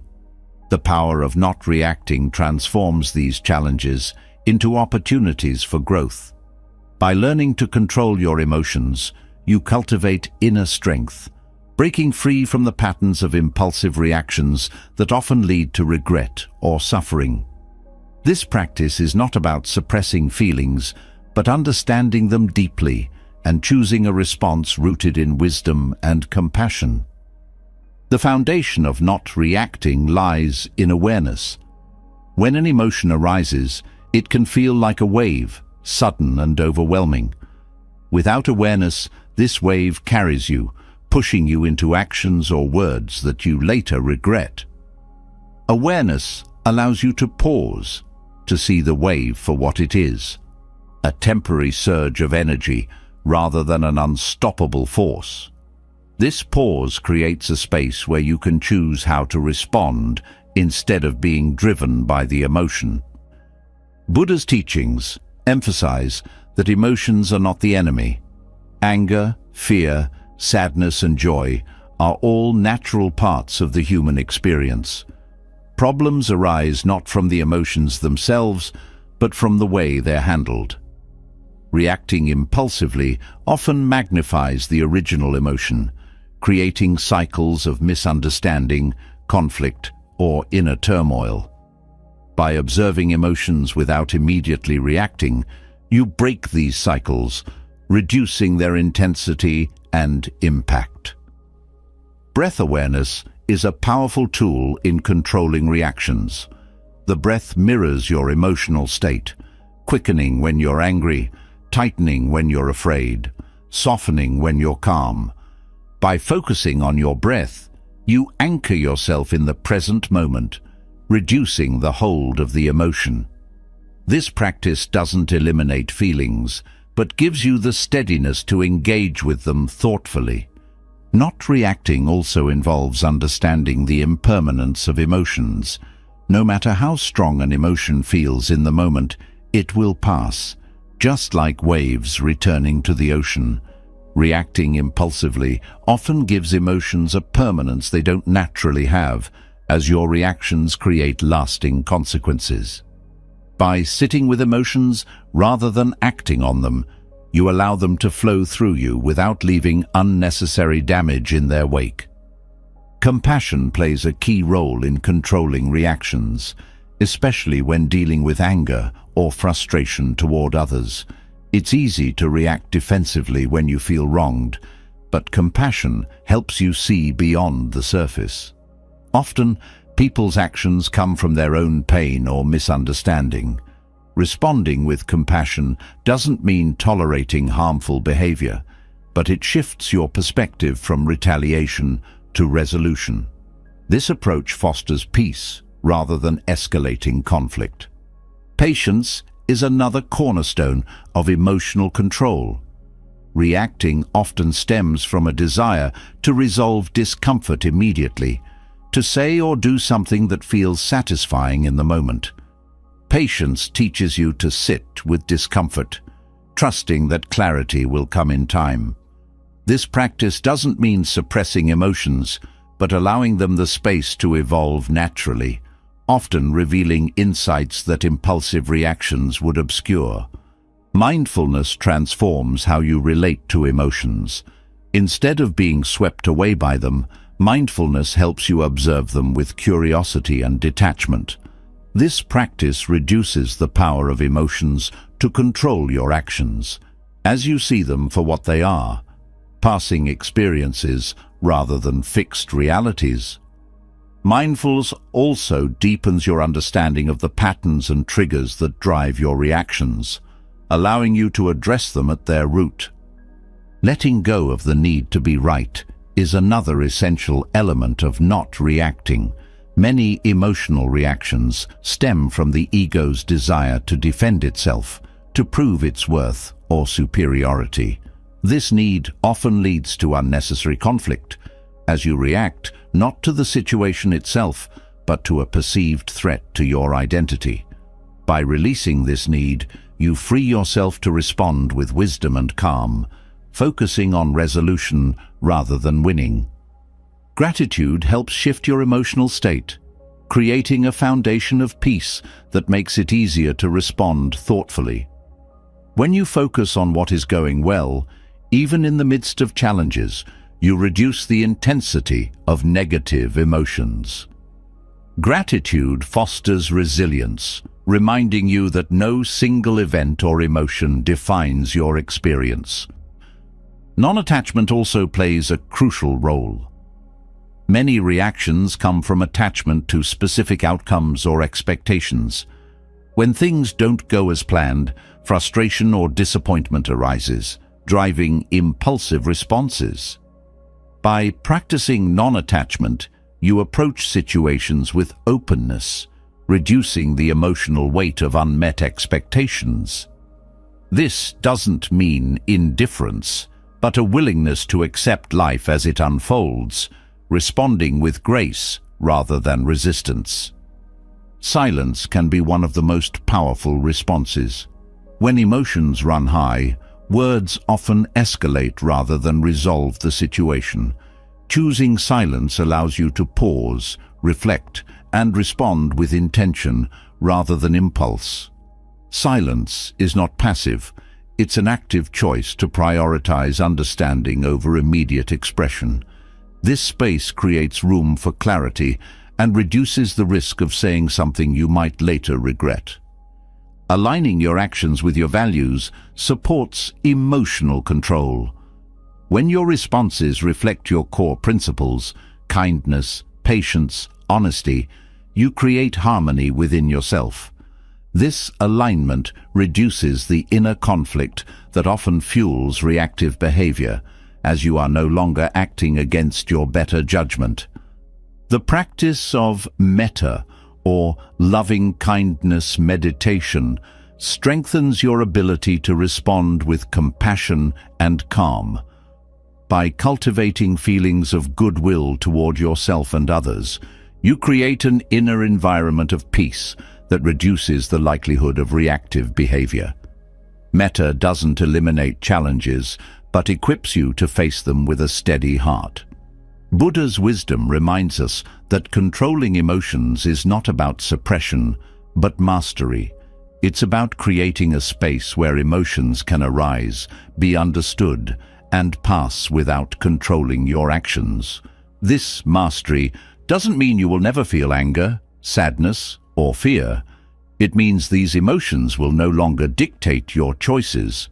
Instead, you respond from a place of balance and wisdom, creating outcomes that reflect your true self. Mastering your emotions allows you to approach life with clarity and purpose. But there's another profound truth that Buddhism teaches: the power of walking your path alone. At first, the idea of facing challenges without external validation or support might feel daunting, yet it is in solitude that you uncover your greatest strength. To do it alone is not about isolation or rejection of others. It is about cultivating the inner resilience to move forward even when the world does not offer applause or understanding. This is where true growth begins. In life, reliance on others can sometimes become a crutch, holding you back from realizing your own capabilities. While connections and support systems are valuable, there are moments when they are absent, and you must rely entirely on yourself. These moments test your strength, forcing you to confront your fears, doubts, and limitations head-on. When you do so, you begin to see that you are more capable and resourceful than you once believed. Buddha taught the importance of self-reliance, reminding us that no one else can walk our path for us. Others may guide, inspire, or encourage, but ultimately, the journey is ours alone. This truth empowers you to take full responsibility for your choices, actions, and growth. It shifts your focus from external blame or dependence to internal accountability, freeing you to move forward on your terms. Doing it alone also requires a deep sense of trust in yourself. Doubt often arises when you feel unsupported, whispering that you are not enough or that you cannot succeed without help. Trust counters this doubt, reminding you of your inner strength and wisdom. This trust doesn't come from arrogance, but from the quiet confidence that grows with each step you take, even when the path is uncertain. Solitude is not emptiness. It is space for self-discovery. When you remove the distractions of external noise, whether it's opinions, expectations, or comparisons, you create room to hear your own voice. This voice, often drowned out by the world, carries the wisdom you need to navigate life's challenges. Solitude teaches you to listen to yourself, to trust your intuition, and to act from a place of authenticity. Walking your path alone also strengthens your resilience. Challenges feel heavier when you look to others to carry them with you, and disappointment arises when they cannot. By embracing solitude, you learn to bear your burdens with grace, discovering that they are not as insurmountable as they seemed. Each challenge you face alone becomes a lesson in perseverance, building the mental and emotional toughness needed to navigate life's uncertainties. Freedom arises when you stop waiting for others to validate or join your journey. Often, people delay their goals or dreams, waiting for the right partner, mentor, or team to appear. While collaboration has its place, some paths are meant to be walked alone. When you let go of the need for external validation, you free yourself to act boldly and without hesitation. This freedom is not about disregarding others, but about recognizing that your worth and purpose are not dependent on their presence. Self-discipline is a cornerstone of doing it alone. Without the accountability of others, it becomes your responsibility to stay committed to your goals and values. This discipline is not about rigid control, but about honoring the promises you make to yourself. Each time you follow through, you reinforce your trust in your own capabilities, making it easier to keep moving forward even when challenges arise. Clarity often emerges in solitude. When you are alone, free from the expectations or opinions of others, you can see your path more clearly. Solitude allows you to evaluate your priorities and align your actions with your true desires. This clarity is a gift, offering direction and focus that are difficult to find amidst the noise of the world. Doing it alone also fosters self-compassion. In solitude, you confront your fears, mistakes, and insecurities directly. These encounters can be uncomfortable, but they also teach you to treat yourself with kindness and understanding. Self-compassion becomes a source of strength, helping you move forward without being weighed down by self-criticism or doubt. Independence does not mean isolation.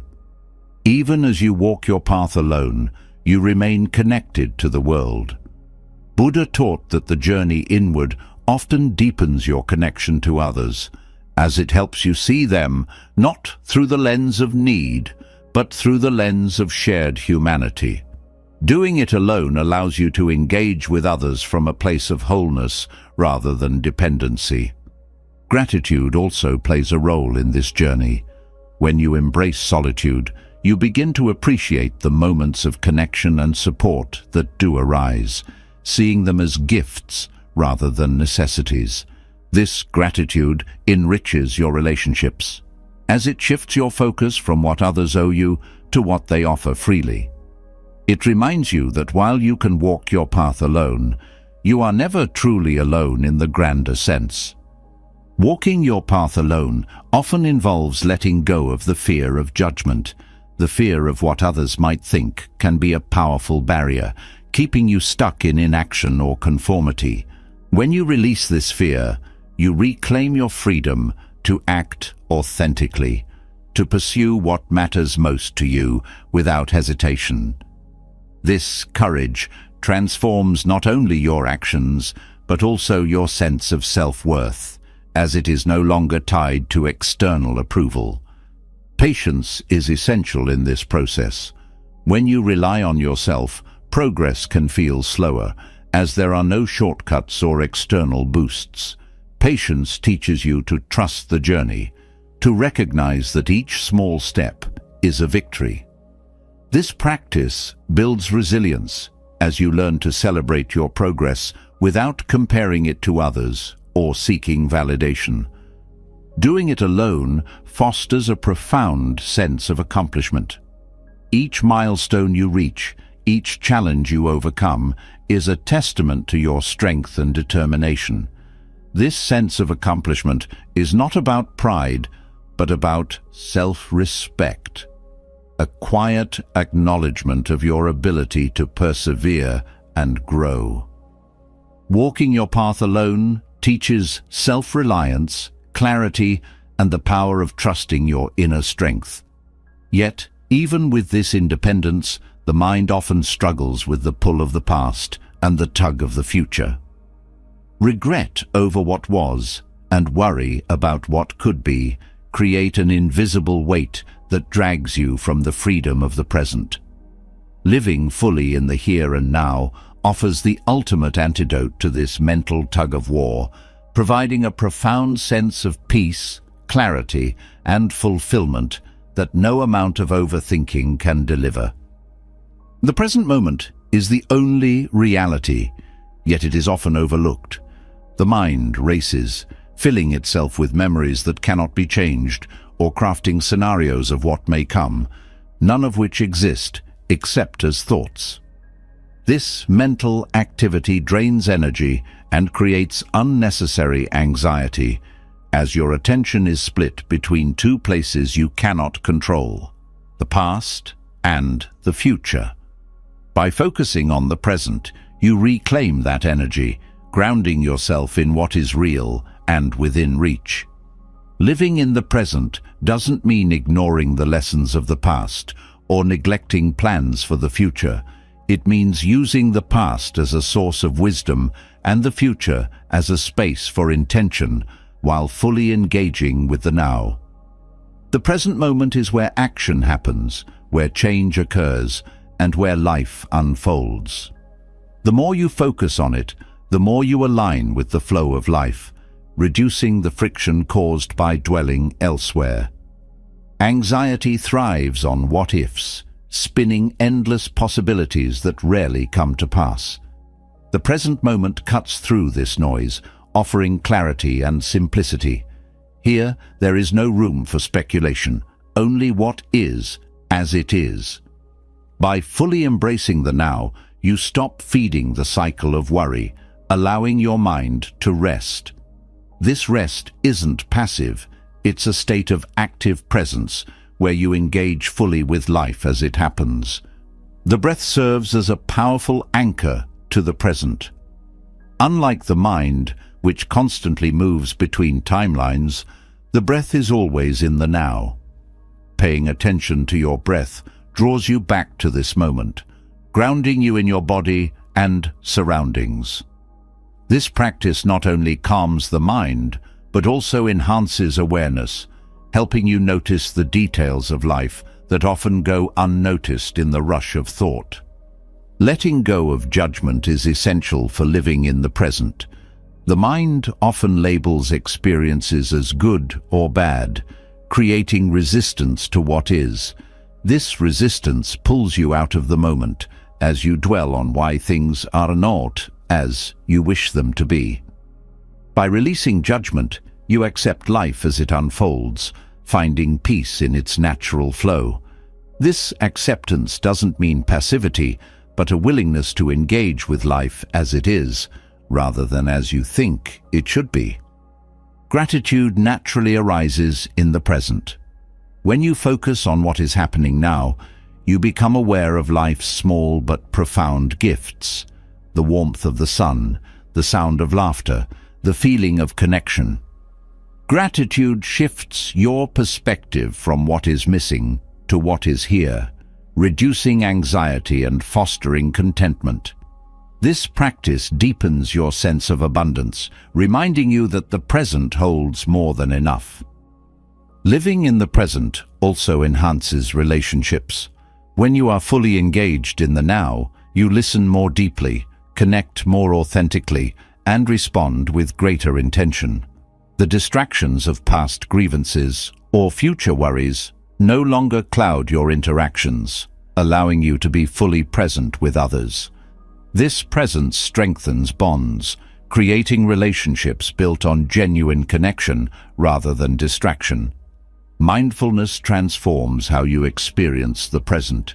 Instead of rushing through moments, mindfulness invites you to savor them, whether it's the taste of a meal, the feel of the ground beneath your feet, or the sound of a friend's voice. Mindfulness enriches these experiences, turning the ordinary into something extraordinary.